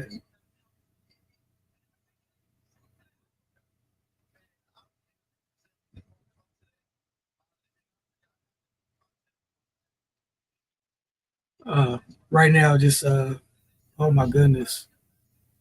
What? Oh my goodness. All right. So here we go with the wild trading. Let me go ahead and pull up Sham's account again. My goodness, man. Here we go.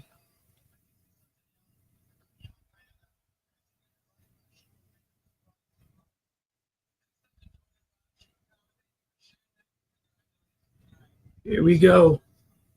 So this is what happened at 11, which was Portland. There you go. You guys obviously can't see that, but what this is the Portland Trailblazers are trading Cedric Coward at number 11 to the Memphis Grizzlies. So Cedric Coward, who we're about to see, was a very intriguing player. I was another one of those guys I was talking about earlier before the draft even kicked off, right? About the guys with the headline is defense, but there's a lot more to him. Cedric Coward, legitimately one of those guys.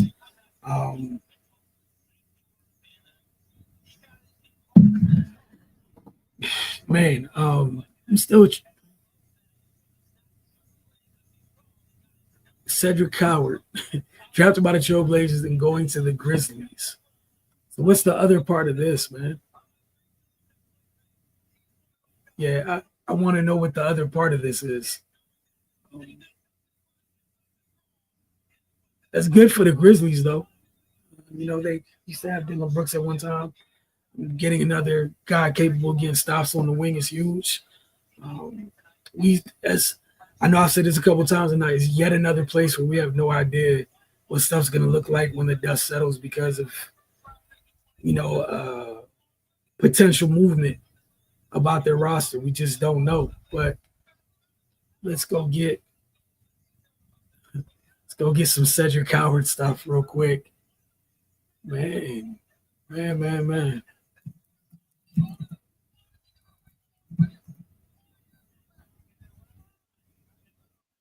Here we go. Cedric Coward, just waiting for these ads to go by. And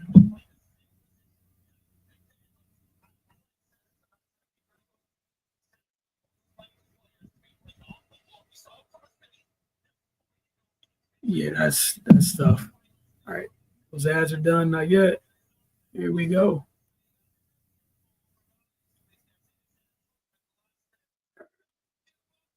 Here we go. Got Cedric Coward right here. Washington State.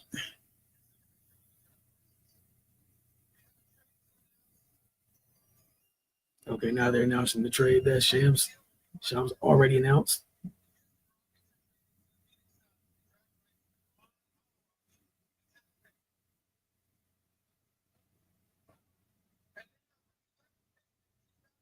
So the Grizzlies come up with Cedric Howard, man.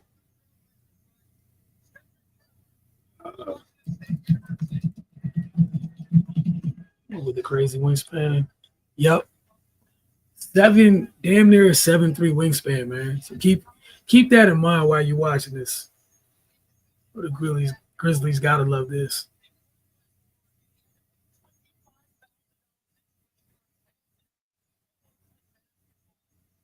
Sheesh, man.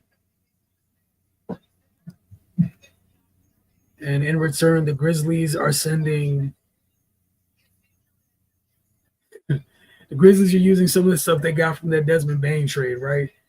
They're sending number 16. They're sending the 16th pick from this year's draft, and then a 2028 first round pick that they got from Orlando in that Bane trade, in 2 seconds to Portland for Cedric Coward. Portland made out a little bit. Portland moved down 5 spots. And they moved down 5 spots this year. And then they get a 2028 first round pick in 2 seconds for moving down 5 spots. Can't get mad at Portland for that at all. Yeah. Again, defense is the headline, man, but he gets it done too.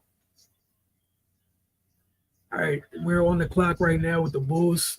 Chicago's selecting 12th. Pull up their roster and see what they're looking at.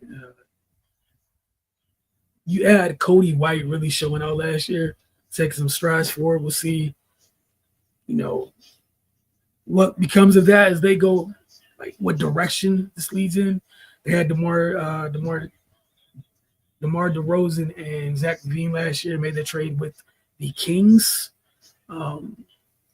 The rookie from last year, youngster, a big guard, I guess we'll call him a forward, whatever.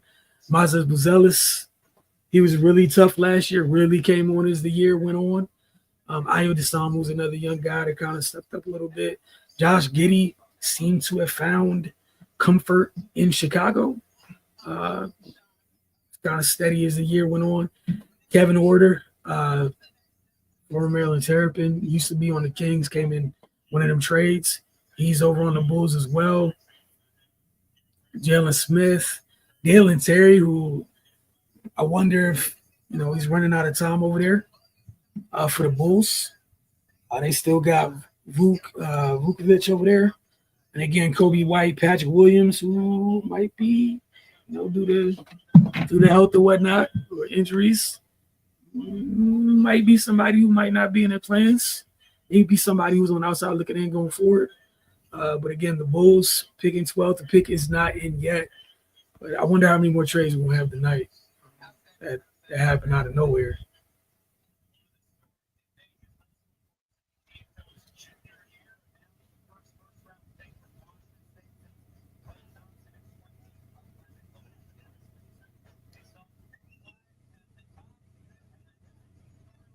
Oh man, that's tough.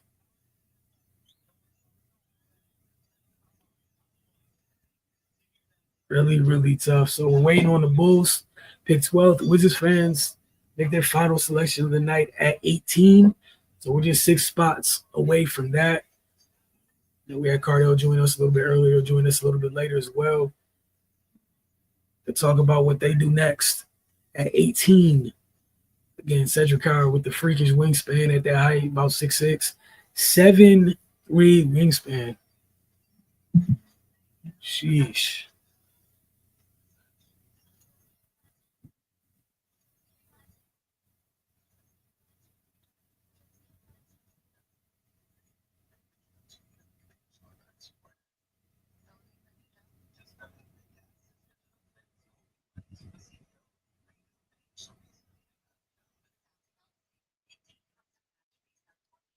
A couple trades went off. All right, let's see what else is happening throughout there. Oh man.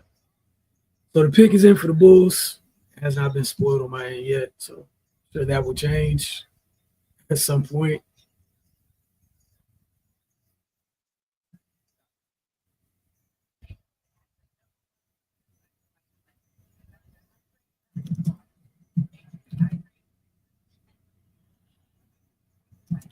Cedric Howard.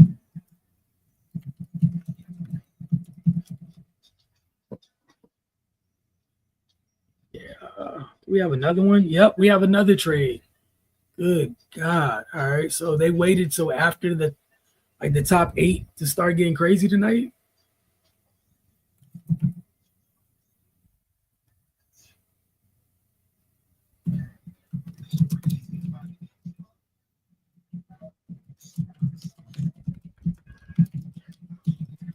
All right, let's see what's happening.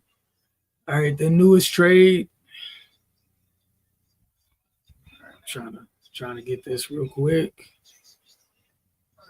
Oh, I just saw this. What is it? Okay, here we go.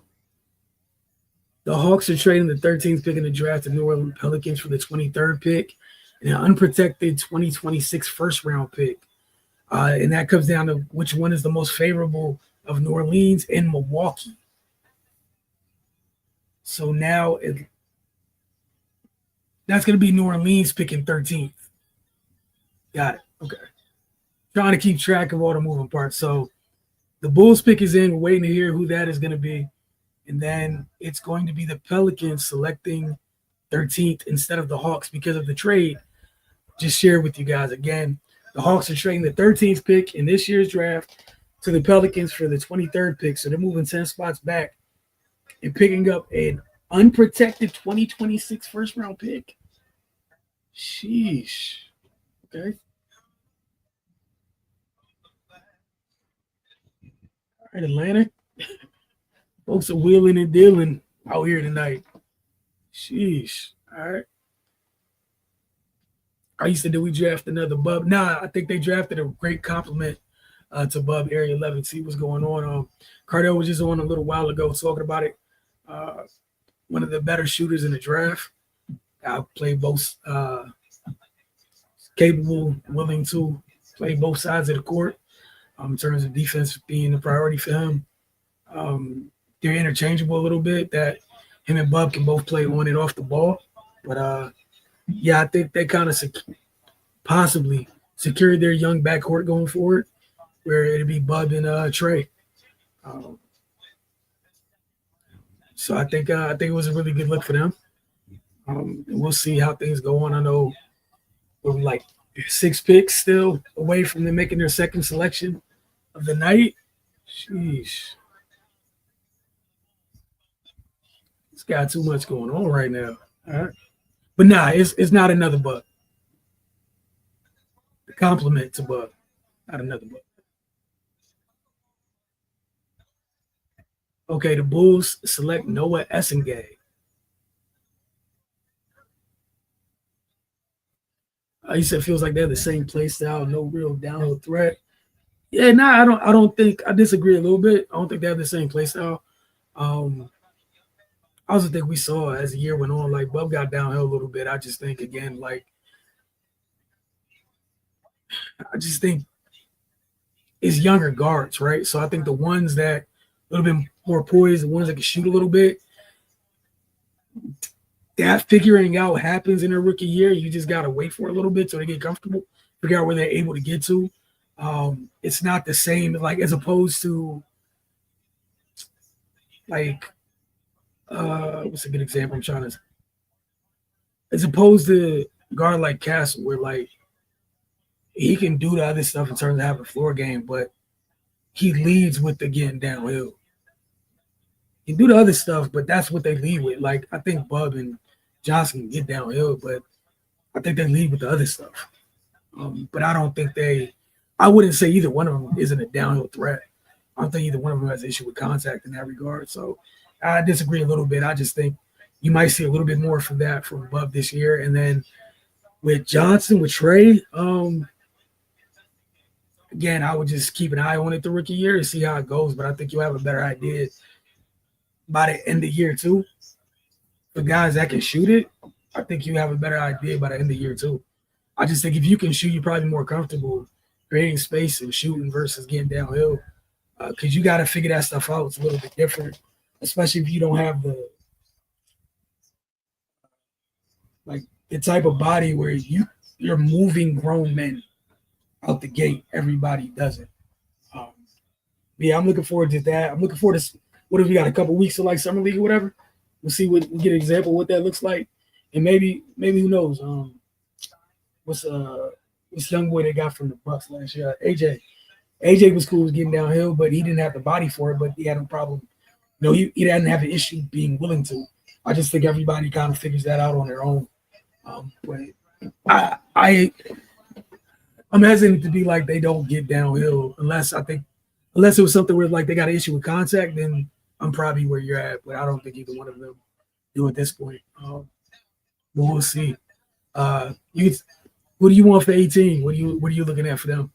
I think something else just happened. So okay, so the reason that the Pelicans made that trade is because they're selecting Maryland big man Derek Queen. So he is joining Jeremiah Fears on the New Orleans Pelicans. So see where Joe Dumars has his head at. They took a guard and a big already. So we'll see how that goes. But for the Bulls, Noah Essengay.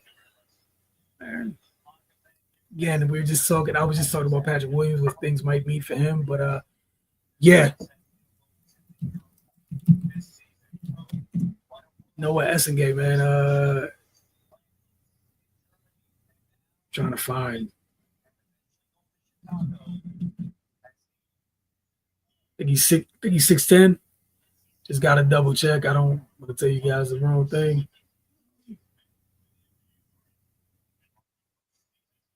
Yeah, that's crazy. How many more trades are we about to have? I'm yay. Yeah, I want to say 6'10" though. Okay, here we go. 6'10" needs to put some weight. Needs to add some weight for sure. But yeah, Patrick Williams. I'm going to tell you, got to get healthy, man. Area 11, that was one thing. We need more of a Castle type, especially considering what we just watched out of Thunder's top 2 players play. Yeah, but I don't think you have one of those in this class like that for real. Also, I would just say, like, I don't think everything you saw from Bub is everything he had last year. And then even with Trey Johnson, just give him time. And it's kind of like akin to the thing with Sarr to a degree. Like, I think for young players, you find out if you weren't given a game early to come in with the requisite strength to be able to deal with it. I think you figure that out, right? So, like I said, I'd be interested in what it looks like year 2, but I think Cal's a little bit different. I was a big boy the entire time, right? It's like Ant was a big body guard off top. Also, you could tell both of them clearly introduced the weights early, just different body types, right? Like I think Ant has a different body style. Like even the Thunder guards, all of them have different body types. Like Shay's the lightest out of all of them, but he doesn't have an issue getting downhill. He just does it differently. So that's where I would just give a little pushback on that. Just let them figure it out. And even that, but Shay's rookie year, the way he got downhill was different than the years to follow. A little bit more using some fakes and whatnot to separate versus now, he's using all this now to get the bumps and all that other stuff. He does it a little bit differently. I just think let him get that let Bub, Trey Johnson, even AJ, let them get some more weight on him and then let's see what it looks like. I just think it's a little bit different. Like we can go back to like when they got John. Like think about what John's body was like coming in.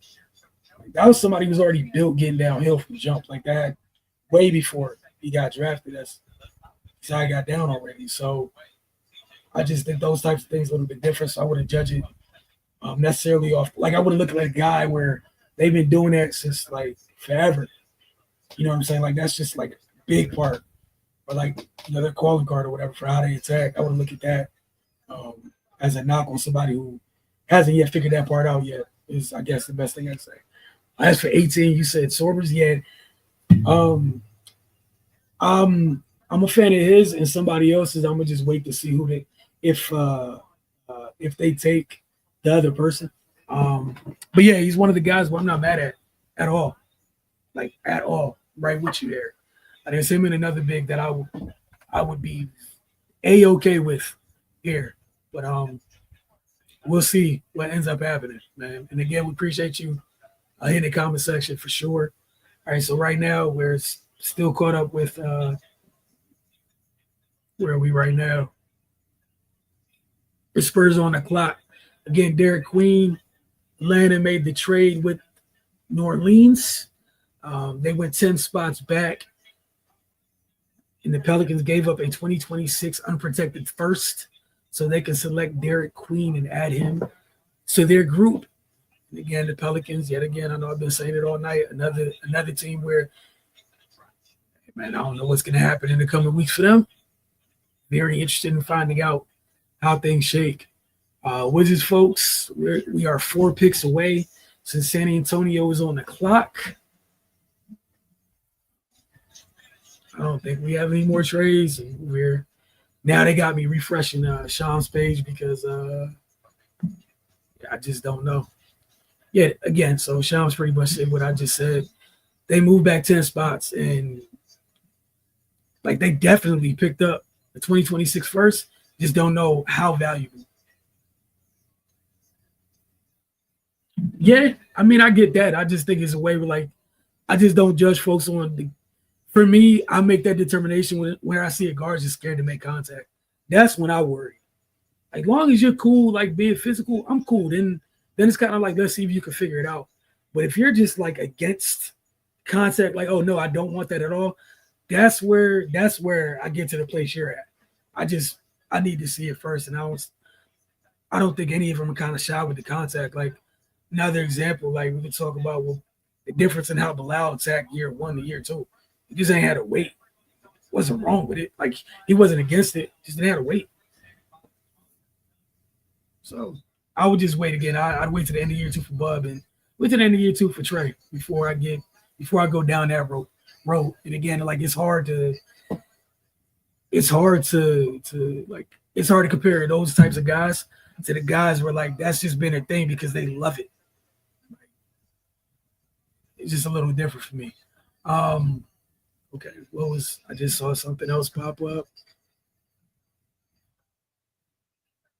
God, okay, so also part of that trade.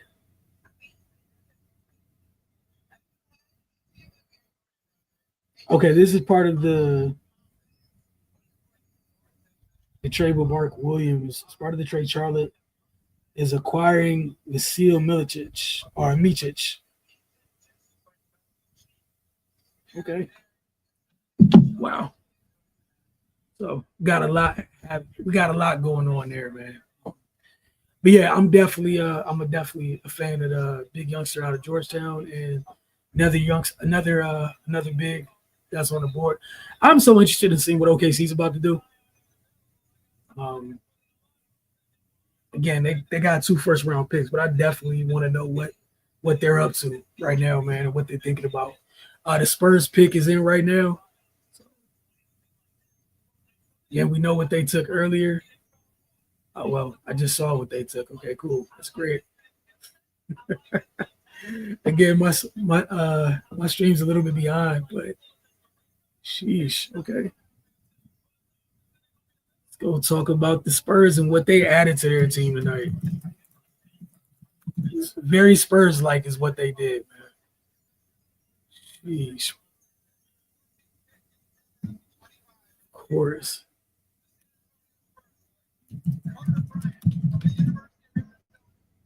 Of course. All right.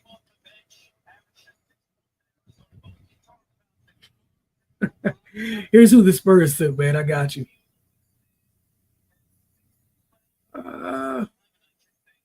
This.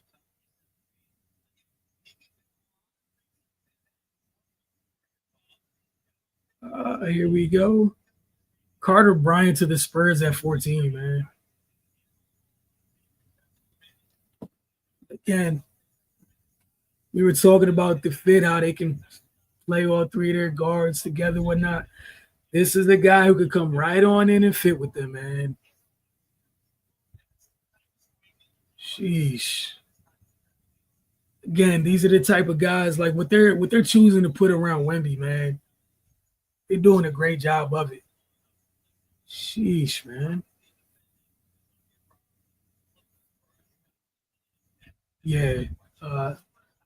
Definitely a fan of what the Spurs walked away. He walked away with Dylan Harper and Carter Bryant tonight, right? Man. Yeah, that's a good pick, man. It's just a really good pick. Yeah, we got the clips here. He didn't average a ton of Arizona either. So, watching the Spurs scouting staff definitely had to work in, and they felt comfortable with him, man. Sheesh. It's another thing, they just keep surrounding Wemby with good basketball players, man. It doesn't look like they're tripping about somebody shot at school or some of the things some other teams choose to worry about.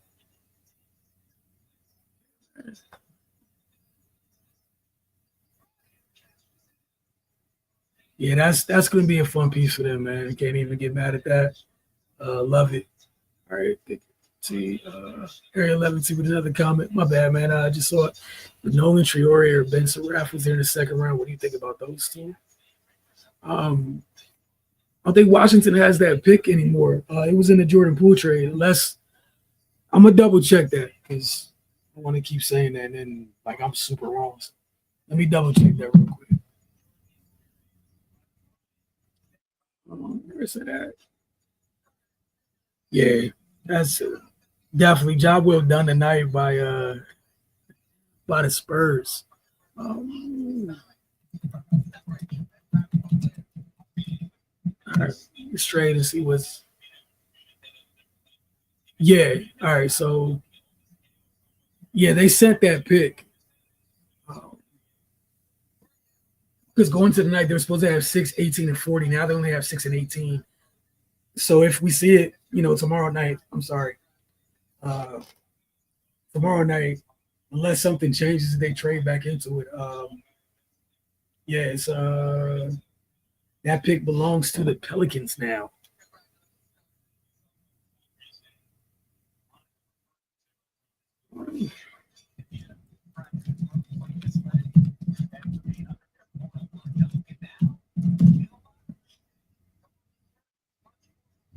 Yeah, they just have the 6 and 18. So no second round pick as of right now. So I don't think that'd even be an issue for them tomorrow. Again, if that changes, we can get into that. Excuse me. All right. So OKC's on the clock now. A couple minutes left till they put their pick in. What we have on the screen right now is Carter Bryant, the newest member of the San Antonio Spurs. Just check.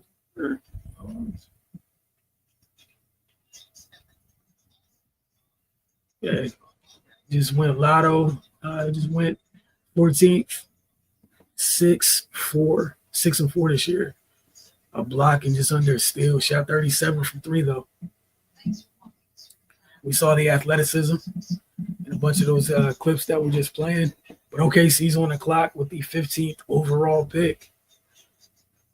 Man, pull up their wonderful loaded roster, championship roster. Yeah. All right, so we know they're getting their pick essentially, found money who didn't play last year. And Nikola Topic, he should be healthy and ready to go this year. We know the depth that they have, the insane amount of depth that they have. I'm interested to see what they're going to do at 15. Clearly, it's one of the things where it's like you're picking events. It's kind of like it's just super early pre-planning, right? You know what you have in Shea. You're going to have that decision to pay J-Dub at some point. It's going to pop up. And you got the luxury where you can get behind that now where maybe you decide to pay him or maybe at that time you're like, no, and you flip him. And somebody else does, you get more ammo or what have you. But why not get, add more young depth to it?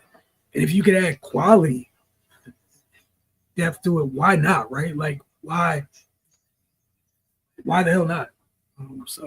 I can't wait to see where they go with this because President's been doing an amazing job over there building that roster.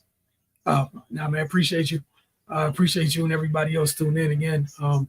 Don't be shy. Area 11 sees a regular around these parts. Hit the comment section, man. We have no issue getting back to y'all. We love if y'all would join the conversation.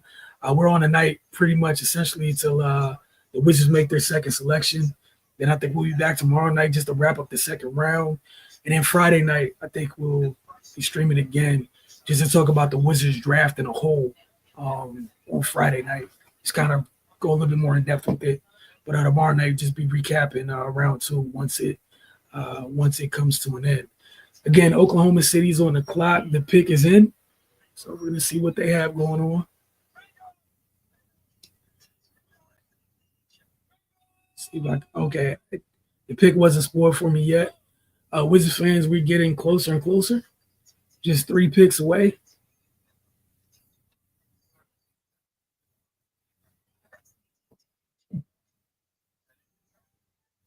Excuse me for a second.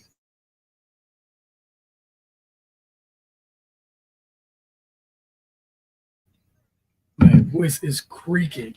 Again, appreciate y'all tonight, man. We'll be back tomorrow night for the second round, just to recap the second round. And then Mystics Outlook, folks, will obviously be back tomorrow night as well because they're playing Vegas tomorrow night, which doesn't start till 10 Eastern, which means we won't be talking to y'all till technically Friday morning.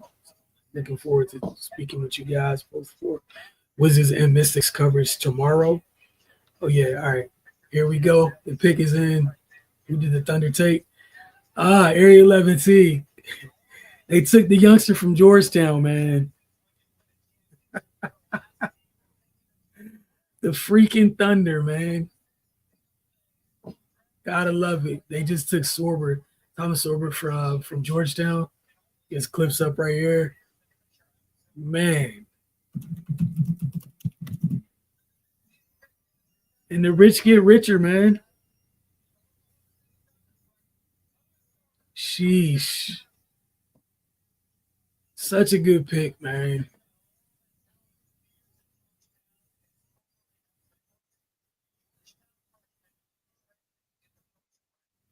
Oh, wow. He became the first Georgetown freshman to be selected in the first round. Shout out to Thomas Sorber. And we know he didn't get to finish a full year because he got injured, but man, this is what it's what the Thunder got coming in here, man. Here we go. Man, that's crazy. Get them some more size. We just saw what Hartenstein did for them, right? Go get you a young fella to come in and give you similar production, if not more, right? About 6'10", 260. Good footwork inside, man. He was really good for Georgetown. We got the clips going right now. Like the Thunder guards are gonna love this. They're gonna love it. Like and like to me, they just got top 10 talent at 15, man. Like shout out to Preston and company. This is really good work here, man. Like you just low key solidified your front court. Like you got this guy to kind of grow with Jeff for a little bit. And we saw like the value Hartenstein had because he was the only big on their team that both had some height and some mass, right? Because we know how Chet's built. It's not a knock on Chet. That's his body type's his body type. That's what makes him him, right? Now you got another young guy to kind of pair with him at times to bring some of that Chet just doesn't have. Oh, that's love for the Thunder. And you just get to come in, be a part of the rotation, and it's up to you what you earn, man. Like you got the luxury at times. You could just throw it into on a low block. Just let it happen. That's a great freaking pick, man. Yeah. That's a really good pick, man. Again, shout out to Sorber. So now Memphis is on a clock at 16, but this is really the Blazers pick at 16. So we'll see what they end up doing with it. Let's see. The Blazers do earlier. They took what did they do earlier? Oh, this is why they're picking at 16, right? Because they picked up that 2028 first, Orlando's 2028 first. Sheesh, man.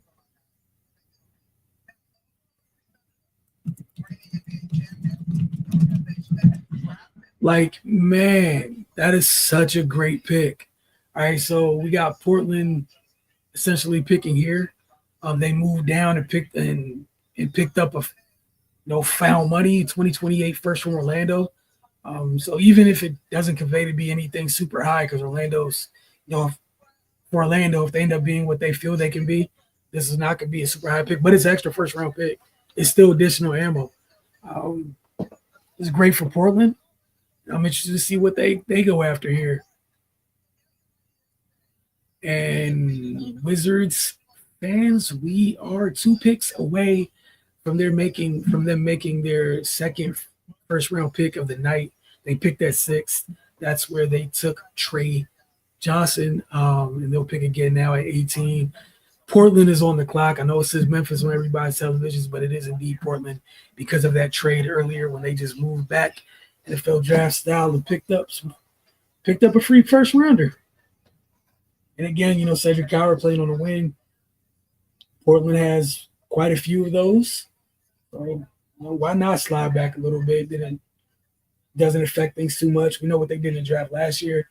You took Big Klingon out of Connecticut last year, so you're not in a rush to look for starting big or anything like that. Still got Aiden over there. Um, yeah, like why not? You just traded for Drew. You still have Scoop. You pull up their roster. So essentially, like there's just depth right here for them.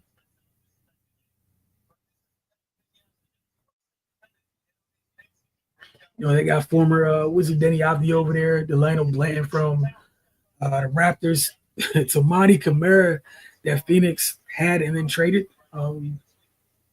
They have a ton of wings. All right, so let's go through the wings. You got Denny, uh, Kamara, got Jeremy Grant over there, Chris Murray, Keegan Murray's brother, Shaden Sharp's over there, Matisse Thybulle. Yeah, man. They have more than enough wings over there. And then at guard right now, you got Bryce, not Bryce, I'm sorry. Bryce McGowan's, Drew Holiday. I forgot the guy said he's Sissoko. Yeah, maybe they go guard here. Maybe they go another. I don't know because I have no idea what Portland's doing. I just know they had the luxury to trade back, pick up a first rounder, and I can't knock them for that at all. But man, that is such a great pick for OKC. That is such a great pick for OKC, man.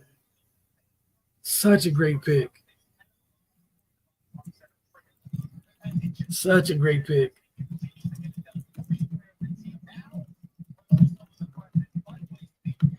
Like such a great pick. Yeah, so this is part of that trade. They got up on the screen now. Coward went to the Grizzlies and it cost them pick 16 in the first round.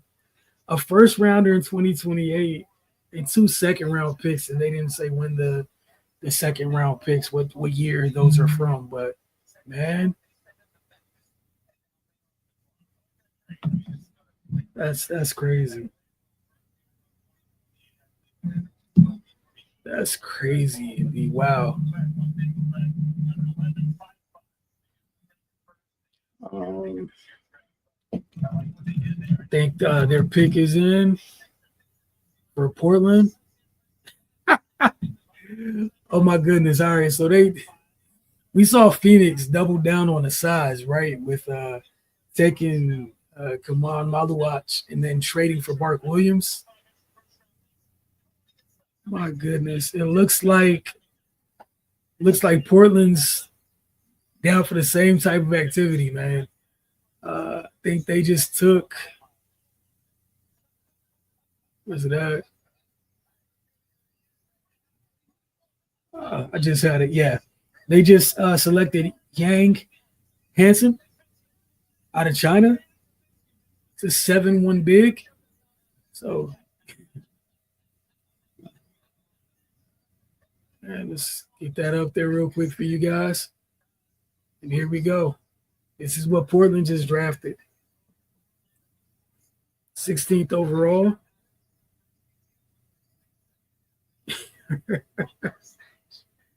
Teams doubling up on size, man. You're gonna have to. You got some huge teams out there. All right, after that, we're Minnesota's on the clock now. Now that this pick has been made, so I don't know how ready this youngster is gonna be, but maybe you can get him in the rotation as the backup Klingon and Ayton. I don't think anything's wrong with that. Still real young. Why not, man?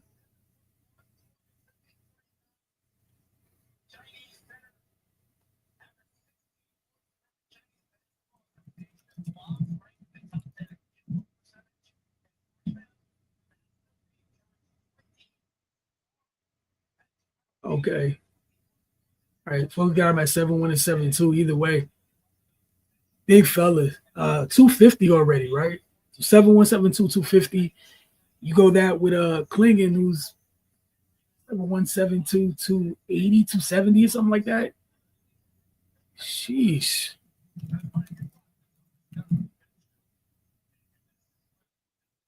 Oh man, that's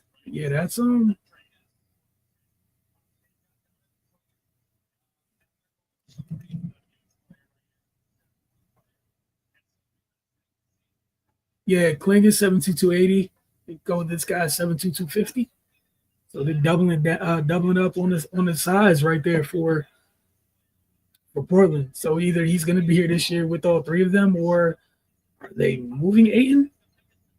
Again, there's nothing wrong with having depth inside. That's very interesting right there.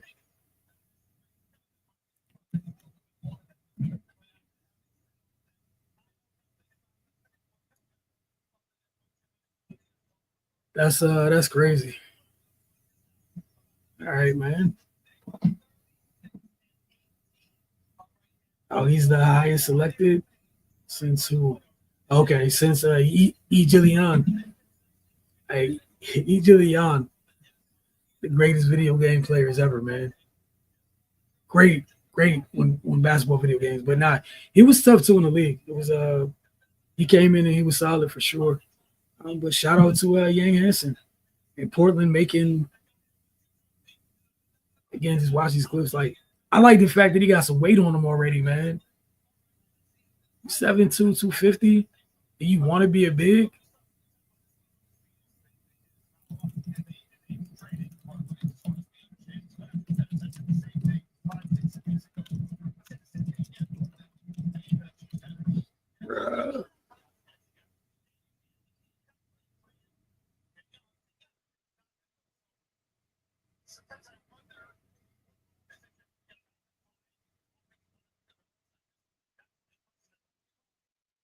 Yeah.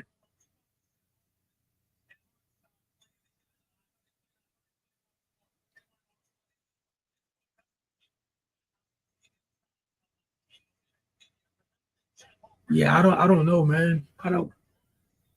They're on TV right now arguing can they play together or whatnot, but I'm not even gonna get that far or whatever. Just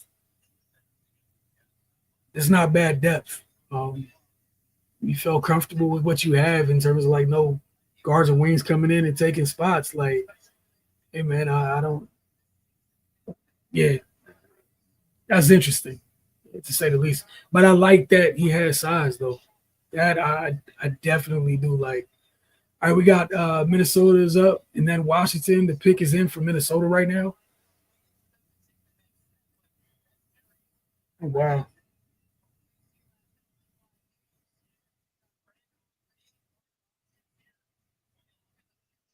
All right, so we are waiting for them to announce their pick. Well, they have it up here.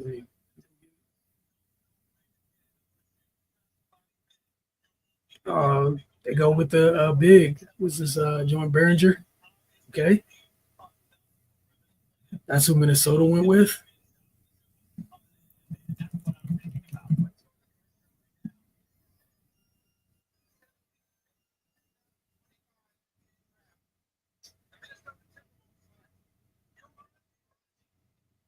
Johan. Hey, France is eating this past couple years. Johan Behringer. Okay.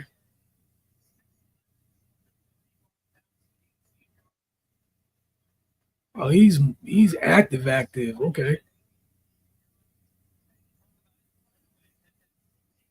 No, he's 6'11", 230. I haven't watched him play, so I'm with you guys. If anybody hasn't watched him play, I'm looking at it right now for my first time. So,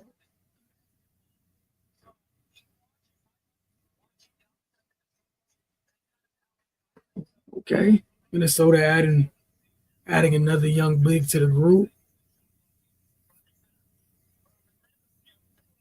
Another mobile young big. Sheesh. We know they got Rudy, they got Nas. A little bit more youth in the front court is not a bad thing at all.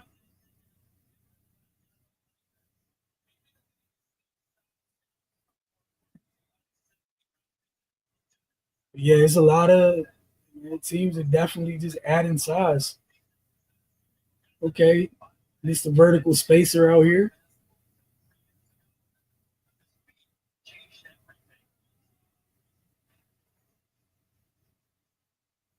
So yeah, France is enjoying life, man. In a little while, we're about to see a Monstar type Olympic team that they roll out with all these youngsters. But some of them are obviously further away than others in terms of your development. But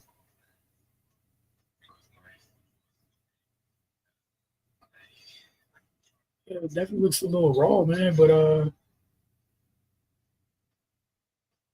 again, Minnesota, another one of the teams where why not early, man, early save money in the long run.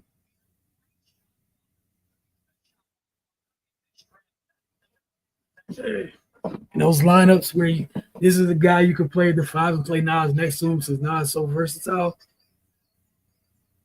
Yeah,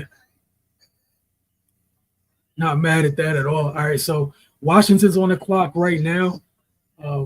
It's under 4 minutes till they make their selection. Excuse me.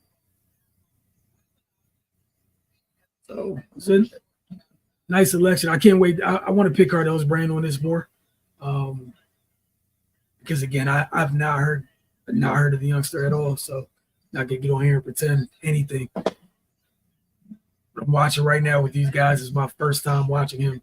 So we shall see what this turns into for the Wolves. But we know, we saw that trade last year with Towns, Randall, with that apron, what it's led to. And obviously with them, that was with different ownership too, played a role. So we'll see.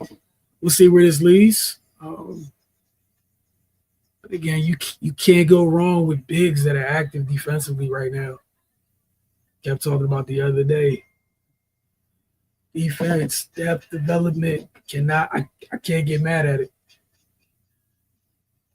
But up next, the Washington Wizards. And after they pick, and then we have Cardell jump in, it'll probably be the end of our stream for the night. We'll be back tomorrow night to recap the second round. Excuse me. Again, you guys do like Air 11T, hit the comment section what you guys' favorite picks of the night were, picks you like the least, depending on what team you root for. How do you feel your team did? If you're too angry, just use emojis or something. Don't use the words you want to use.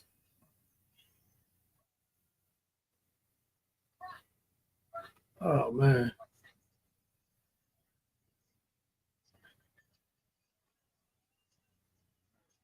Cardell tweeted a little while ago was saying that Hanson Yang, he killed at the combine. So shout out to him. Sheesh.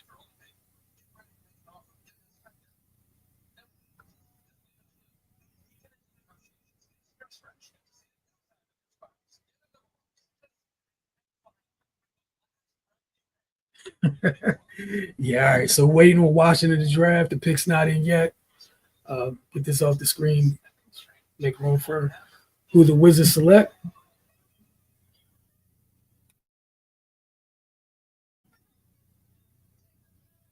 No pick still isn't in yet. And after them, Brooklyn's picking for, I believe, the second time tonight. And then we have Miami.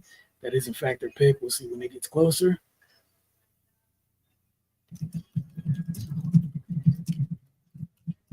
So one of the guys I know Area 11T brought up, I was also okay with the Wizards selecting. At 18 was selected by OKC. So, do with that what you will. There's another guy still out there that's interested to see if the Wizards take them. If they don't, cool. If they do, then, we'll have a little extra to talk about. But we shall see. We know the Wizards addressed the backcourt with their first pick. Hope they address the front court with the second one, seeing that at this moment they don't have a second round pick, so we'll see.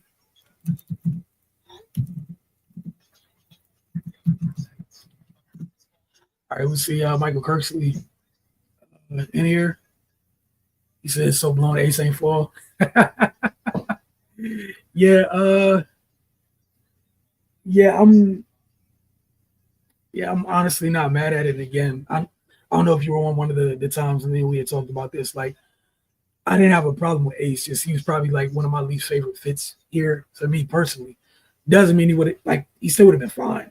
But yeah, I think everybody at that point expected him to last, 2 more picks when he was still available. When the Jazz came up and Danny Ainge was like, you said hopefully get a big. Yeah, that's where I'm at with it too.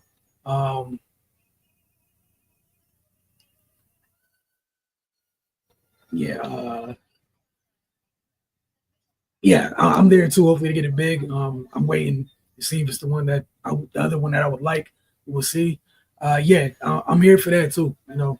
Ray Cardell, myself, been on here a couple times this year talking about, you got two picks. No matter which way you go about it, you can address both the back and the front court because Lord knows you have more than 1,000 wings over here. You don't have to have them. But that backcourt, I love that they got Trey Johnson.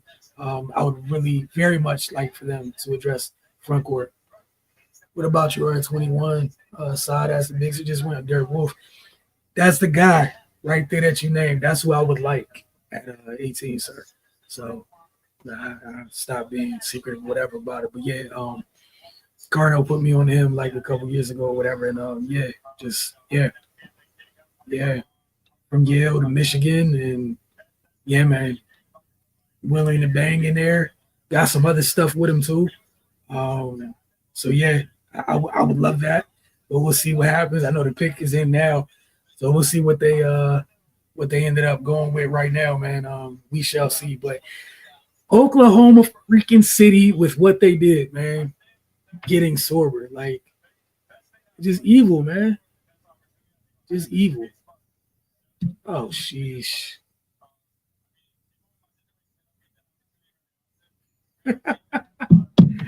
Okay, so we will be waiting several more picks.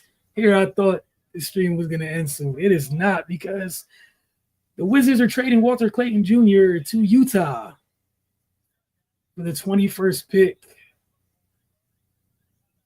Utah sent the 21st and second round picks to Washington. Yes, you moved. Let me get this up on the screen for you. Give me a second.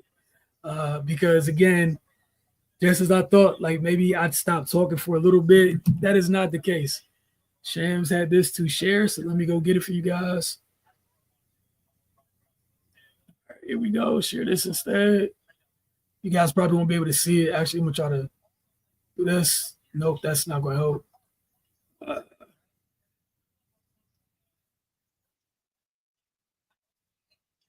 All right. I know what I can do. Make this easy for y'all.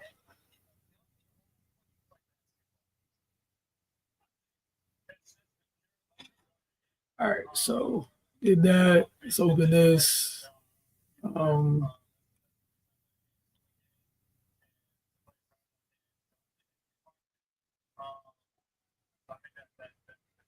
right, here. Does this help you guys a little bit better? All right, so no, it doesn't. All right, here we go. All right, this might help a little bit. So sorry. Yes, you did, in fact, move. They took Walter Clayton Jr. and then moved him to Utah they essentially traded 3 spots back and picked up a couple second round picks. Like I was just talking with Area 11 team. Before that trade, they didn't have any more second round picks because the 40th pick, they came into the draft with the 6th, 18th, and 40th. The 40th pick was traded as part of the Jordan Poole, CJ McCollum trade. So now Washington might have multiple second round picks for tomorrow, unless those picks are for next year. We'll see. Yeah, we will see. But Walter Clayton Jr. Moving to Utah, so they got him and Ace. All right, so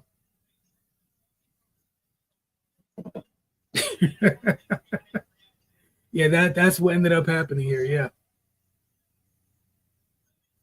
Yeah, I don't think Danny was moving off of that.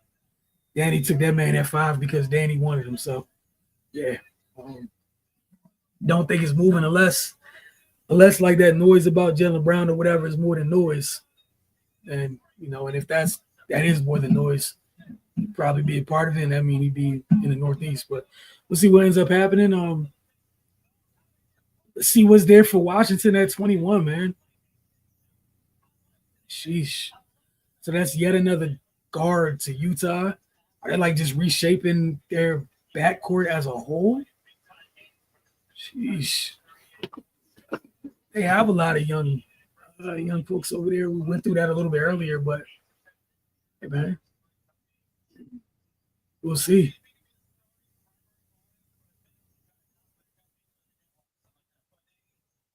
Yeah.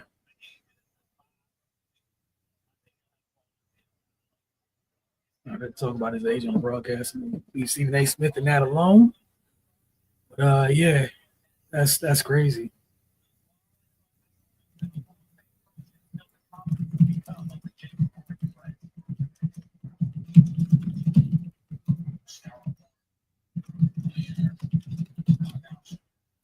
Oh man, that's crazy. All right, so Washington will be waiting a little bit longer to see where they select. That means Brooklyn's on the clock right now at 19. Yeah, Brooklyn's on the clock right now at 19.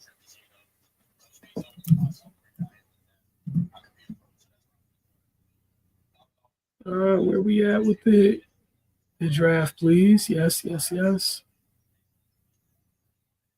So Brooklyn's about to make their second pick. All right.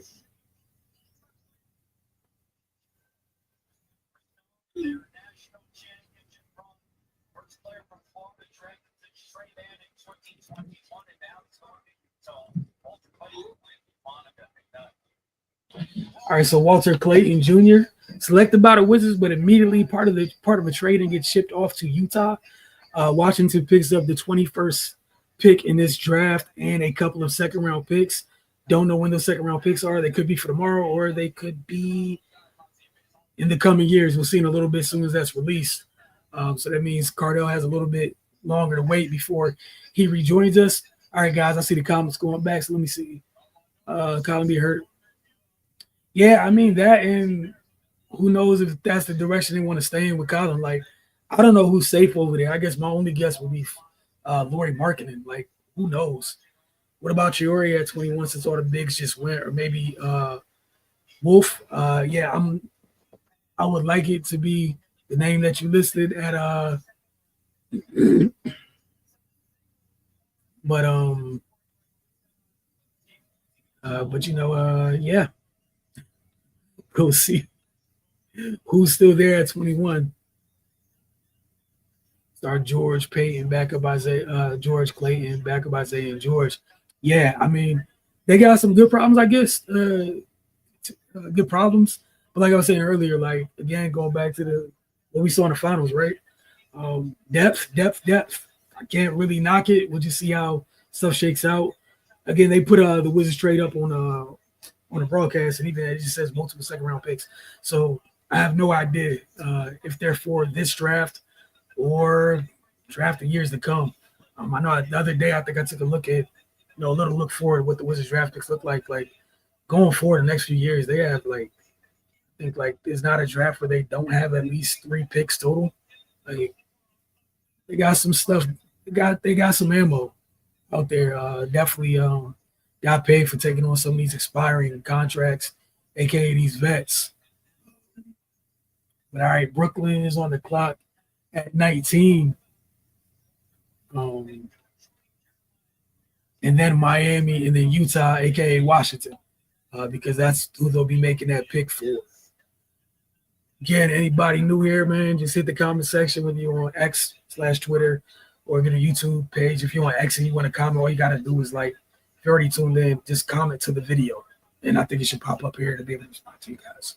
But again, appreciate all you guys for tuning in. We won't be streaming live tomorrow for the second round. We'll be recapping the second round though, so we'll be on for that. So you guys watch it. You want to talk shop afterwards? Join us for that. And again, we'll be back Friday night. To just recap the whole Wizards draft as a whole. Now that it looks like there's a possibility that they will be making a couple selections tomorrow. We don't know yet. Waiting for the trade to go through. And again, for Mystics folks, we will be back. We'll be on tomorrow night after they take on the Aces.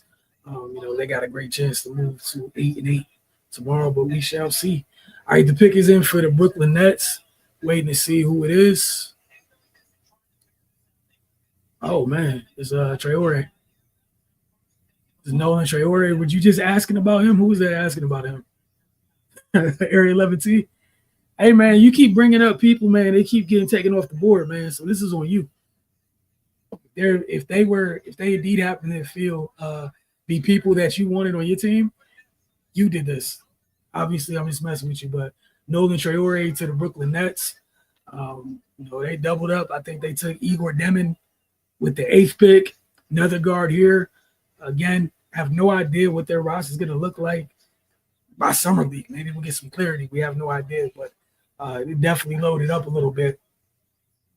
Percy asked how I feel about the Poole trade. I'm fine with it. I'm not shocked at all. And now we know what one of the things that one of the fruits that came from it, I guess.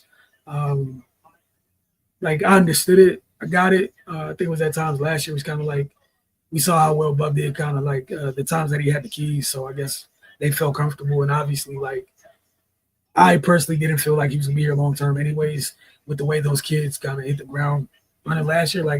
They were productive last year as a trio, right? You throw Bilal in on top of that. I thought they'd probably be interested in seeing what it looks like with because you had the versatility with Bub where you could have went and got if you wanted to pair with a more pure point guard or whatever, or if you want to put another big guard next to him, that'd be fine too. You had that luxury. And we see they chose the latter with going with Trey Johnson, where they just got 2 young, talented guards that both have size. There's nothing wrong with that. So I'm okay with it. Again, I'm not shocked. You get another vet, another super vet. It's CJ. That should be good for both of them. Again, another French player. They've been busy the past couple of years. They are sending a lot of players to the league. But yeah, with the Poole trade, I'm just not shocked. Just not shocked at all. Yeah. Yeah, I don't know. You just brought in another guard right just now. AJ is probably going to his first full year.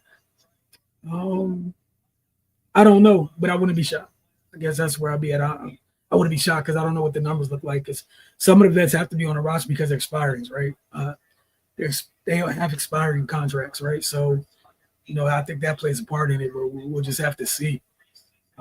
So, France again. So you got Noah Essengate tonight, Johan Berger, and then Nolan Traore. Now we got Miami on the clock at 20 and the Wizards are next at 21, courtesy of the Utah Jazz.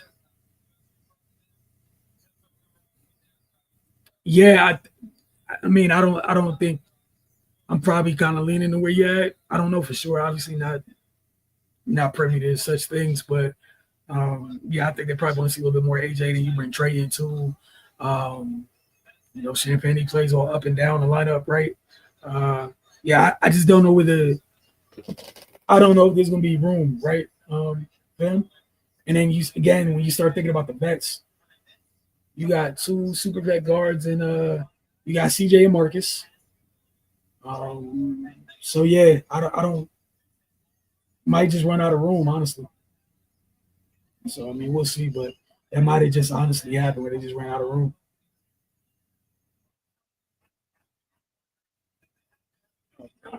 Do that. All right, so Miami's on the clock. They just went under 3 minutes. We know what they had last year. They took Kelly Ware early.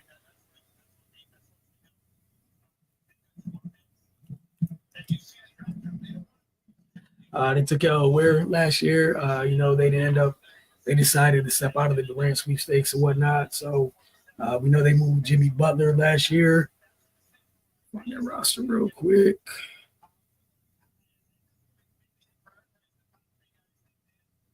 Oh, where am I? Where am I at? No, I don't want that. Yeah, that, and then we're talking about Miami Heat. They got Jaime Jaquez over there. Still got Bam, obviously. Josh Christopher kind of looked like he's starting to get his feet underneath them over there for them. Obviously, of Tyler Hero. You got Nikola Jovic, not Jokic. K Love still there. I think Duncan Robinson might be his last year. Terry Rozier. Wiggs is there for the moment. We don't know if they're going to end up moving him or not. So I guess if you're Miami, I think you get a guy who could be elite, you feel could be your lead guard here, or you keep rocking with Off Night at that position. or if you end up trading Wiggs, depending on what you traded for, or you just get some depth. If or simply do you just get some depth? Maybe get another big. But I mean, I don't think they'll get another big. So I don't know. I'm thinking a guard.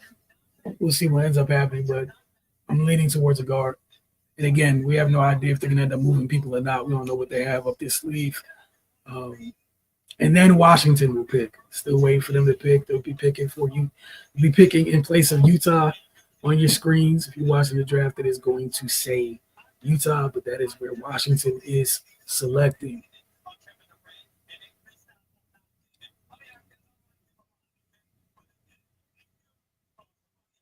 Yeah, I don't know what they're going to end up doing with that.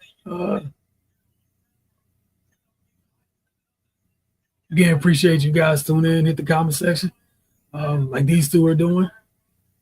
You said you're leaning PG too. Yeah, I think that's where I'm at. A bit more depth there.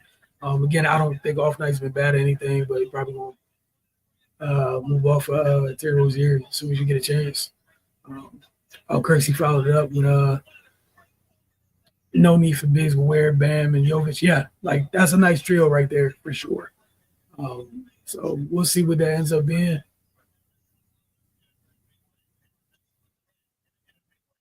Or you just go screw it, double up like some other folks did. It was like, hey, I want another big, right? Who knows? But the pick is in, so we're about to see.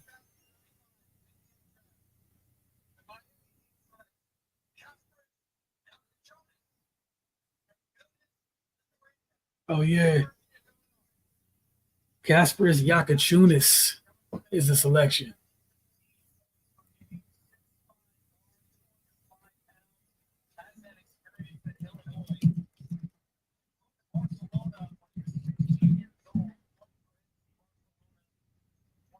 All right, he's coming out of Illinois. He averaged like 15 this season. We'll get some clips of him up in just a second.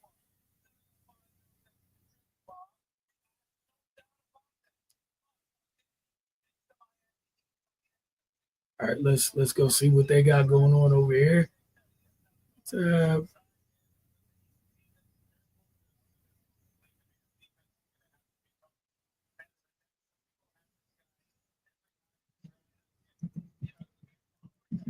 All right, here we go. Oh, my fault. I thought I had that up on the screen for you guys already. All right, so Kasparas Yakachunas out of Illinois. Maybe they felt like it's being league hard to play with Hero. Whether you have Hero as the guy or not, the league guy or not, depending on what they see. But again, it's Miami. I don't think they really missed too much with picks, man. So yeah, this could be the floor setter that they want to go with Hero.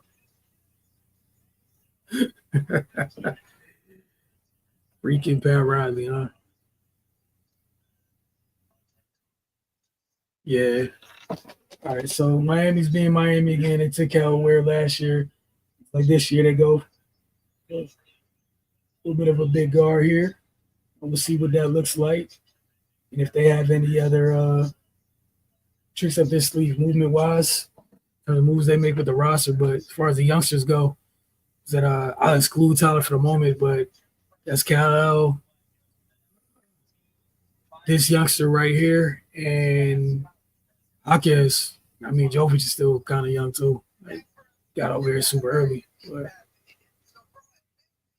Jovic is just 22.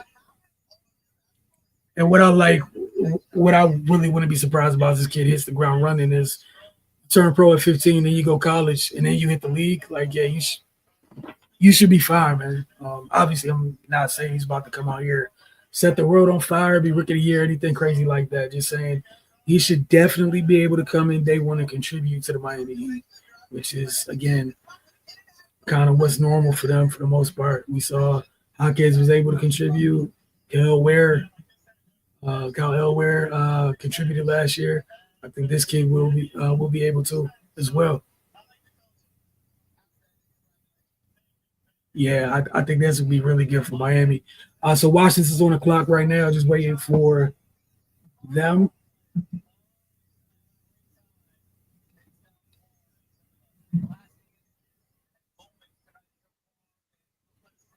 All right.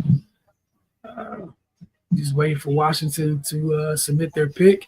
Then shortly thereafter we'll have Cardell join in, and probably call it a wrap for tonight. Again, we'll be on tomorrow to recap this second round and for Mystics Outlook following that. And then Friday night we'll be on to just break down the Wizards draft as a whole rather.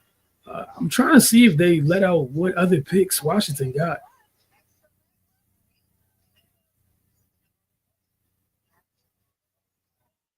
Okay, so they got 3 second rounders out of this. All right. So they traded back 3 spots in that trade for Walter Clayton to Utah. This is what the Wizards got. They traded back 3 spots, moved from 18 to 21. And then they picked up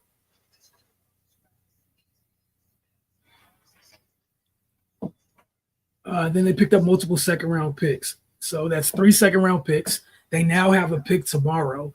They originally had the 40th pick. That 40th pick was a part of the Jordan Poole, CJ McCollum trade. They now have the 43rd pick tomorrow. And then Utah sent them 2 additional second rounders, right? One in 2031 and one in 2032. So Washington will be selecting 43rd. So they'll have a second round pick tomorrow. So we will have another pick. There's a pick to break down come Friday.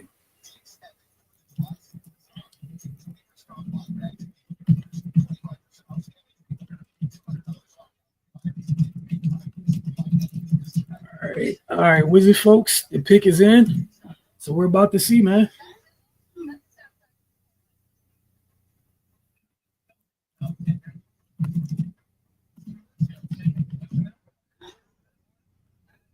All right, so the pick is in. We're just waiting to see it.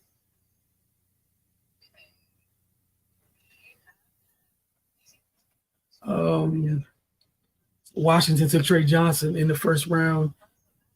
Waiting to see who they selected. Their second first round pick, which is 18th. Which is 18th. They just got moved to 21st. So now they will have selected at the 6th and 21st picks in this year's 2025 first round. And then tomorrow they'll be selecting at number 43 overall after that trade back with Utah. And that's still crazy.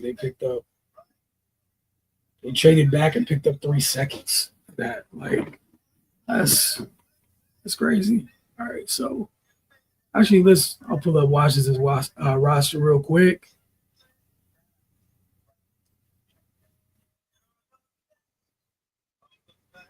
Yeah, who was asking about Johnny Davis a little bit earlier? I forgot, is it Air 11 or was it Kirksey?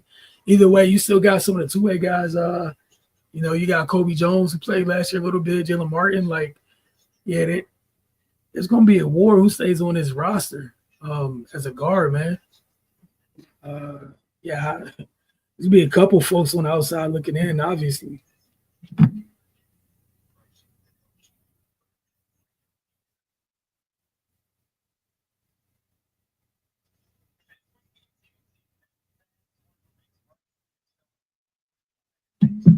All right, so we're just waiting to see who Washington selects. And then after that, I think we'll have Cardell jump in for a little bit, share his thoughts on the selection, like he did with the 6th pick. And then we will end this stream and return tomorrow. So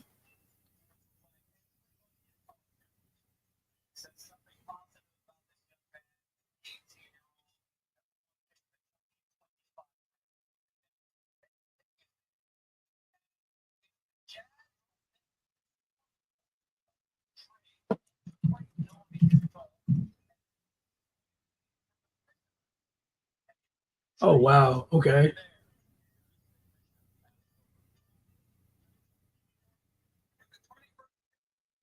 Washington took Will Riley.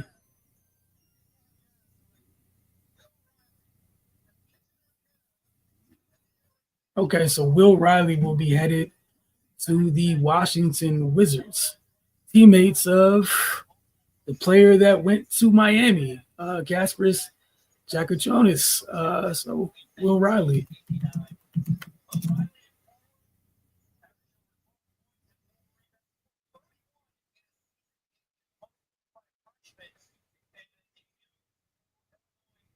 Washington continues to add the youngsters. So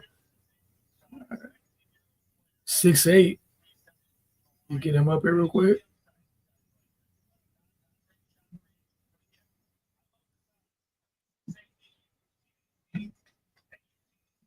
I definitely wait for Cardell to come on here to see what he has to say about Will Riley. I don't know enough about him. Watching him with you guys.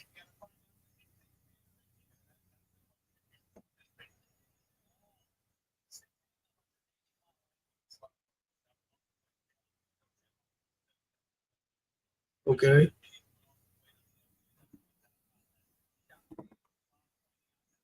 Yeah, he's definitely going to have to put some weight on. I think they said 180.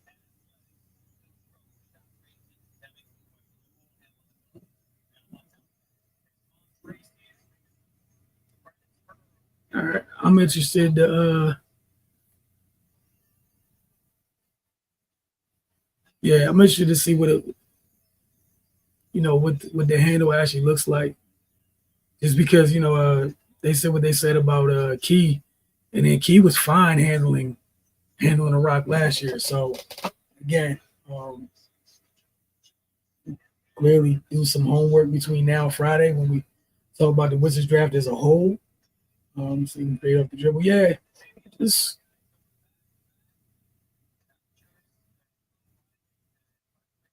shout out to Illinois getting their players go back to back, man. Teammates, it's great for them.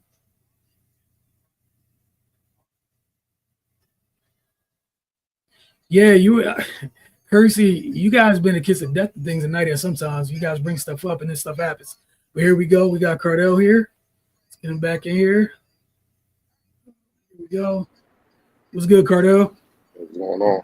What's going on? All right. So Will Riley is the pick after, Washington was at 18. I know I was explaining to the folks on the stream. Washington was 18, moved 3 spots back to 21, picked up 3 second-round picks, one of which will be tomorrow, which essentially moved from 40. That was part of the Jordan Poole, CJ McCollum trade back to 43. And they took Will Riley tonight. So your thoughts on Will Riley? I said everybody, I'm not familiar with Will Riley, so looking forward to you joining. I was watching the clips with the folks together for the first time to get my impression of Will Riley before I go do some homework. Yeah, Canadian kid. He was one of the top freshmen in the country. 6 man in the Big Ten, 6 man of the year in the Big Ten. Swiss Army knife. You defend multiple positions. 1, 2, 3, some fours. Got to get strong. He's only like 200, 205. Has a lot of fluidity in his game, versatile skill set. He's not a great shooter yet. That's something he has to work on, but he can put the ball on the floor. Obviously, he's athletic. He can finish at the basket, get to the free throw line, but he has to work on his shooting, spot up, on the move or whatnot. But he makes up for it because he doesn't stand still. You know what I mean? He can. He understands how to cut, when to cut, and take advantage and score that way. He does the intangible, dirty work stuff like he's sneaking in for a few offensive rebounds, offensive putbacks. Um, he just knows how to play basketball, but his potential is through the roof. For people that know, his coach in Canada was actually Jamal Murray's father. So, he got a hell of a background. Played at the Phelps School up in Pennsylvania before he went to Illinois. The potential's there. You know what I mean? Only 19 years old. Literally just turned 19 in February. So he's super talented. What we've been saying all along for the last few weeks since OKC went on their run, you need depth.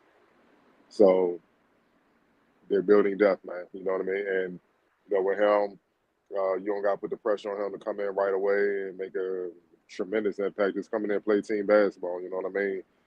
It's a lot of wings that they have. Bilal, obviously, Keyshawn, Chris Middleton still there. You know what I mean? So they don't need him to come in and set the world on fire, but he is an extra guy that you can go in there, definitely defend multiple positions and just develop slowly. You know what I mean? Develop at a natural pace, and he's gonna be pushed because from day one he got some tough wings he got to deal with from day one in practice. So he ain't gonna really have no choice but to get better, man. But Yeah, he's solid, the man. And once the jumper comes along, you know, similar to what we saw with Bilal, couldn't really shoot his first year, then he started becoming, grew. Obviously, the athleticism was there. They drafted him off the defense, and started getting better offensively as far as how he shoot and how he can score. And I mean, you saw the vast improvement with Bilal, man. So if you notice with this new, I can't. I'm gonna stop saying new regime. This current regime, since they've taken over, it's been a constant theme of a prototype that they like, and it's those 6'8" versatile Swiss Army knife type wings. They can't get enough of him, so he's just the latest in the long line of them. Yeah, I was telling everyone I was looking for you to join because had not heard of him, you know, just watching the clips a little bit. Looks like he knew how to move without the ball. We were questioning, like, you know, obviously you got the broadcast going on. I got the broadcast in the background. And, you know, don't disrespect some of the people that are talking. It was my first time watching them. It was their first time watching them too. So the stuff again, just look, I'm not trying to be rude or anything. Just being honest. So they talking about he can't do this or whatever. I was like, let me wait till Carter get in here. Mister, I've been in the gym and give me a better idea before even considering what they talked about. Because one of the first things why I was laughing was when you started off, oh, the shot, you know, the shot has to come, right? And he could put the ball on the floor. First thing one of them was just screaming about was like, well, I'm worried about shot creation. I don't know if he can put the ball on the floor. So, yeah. Gotta love it. But looking forward to doing some whole work. We appreciate you checking back in tonight. I told everybody we'll be back on tomorrow to recap the second round, especially now since the Wizards are now selecting in the second round due to this trade. And then we'll be back Friday to break down the Wizards draft as a whole. So, Cardell, enjoy the rest of your night. And to everybody else, we'll see y'all tomorrow.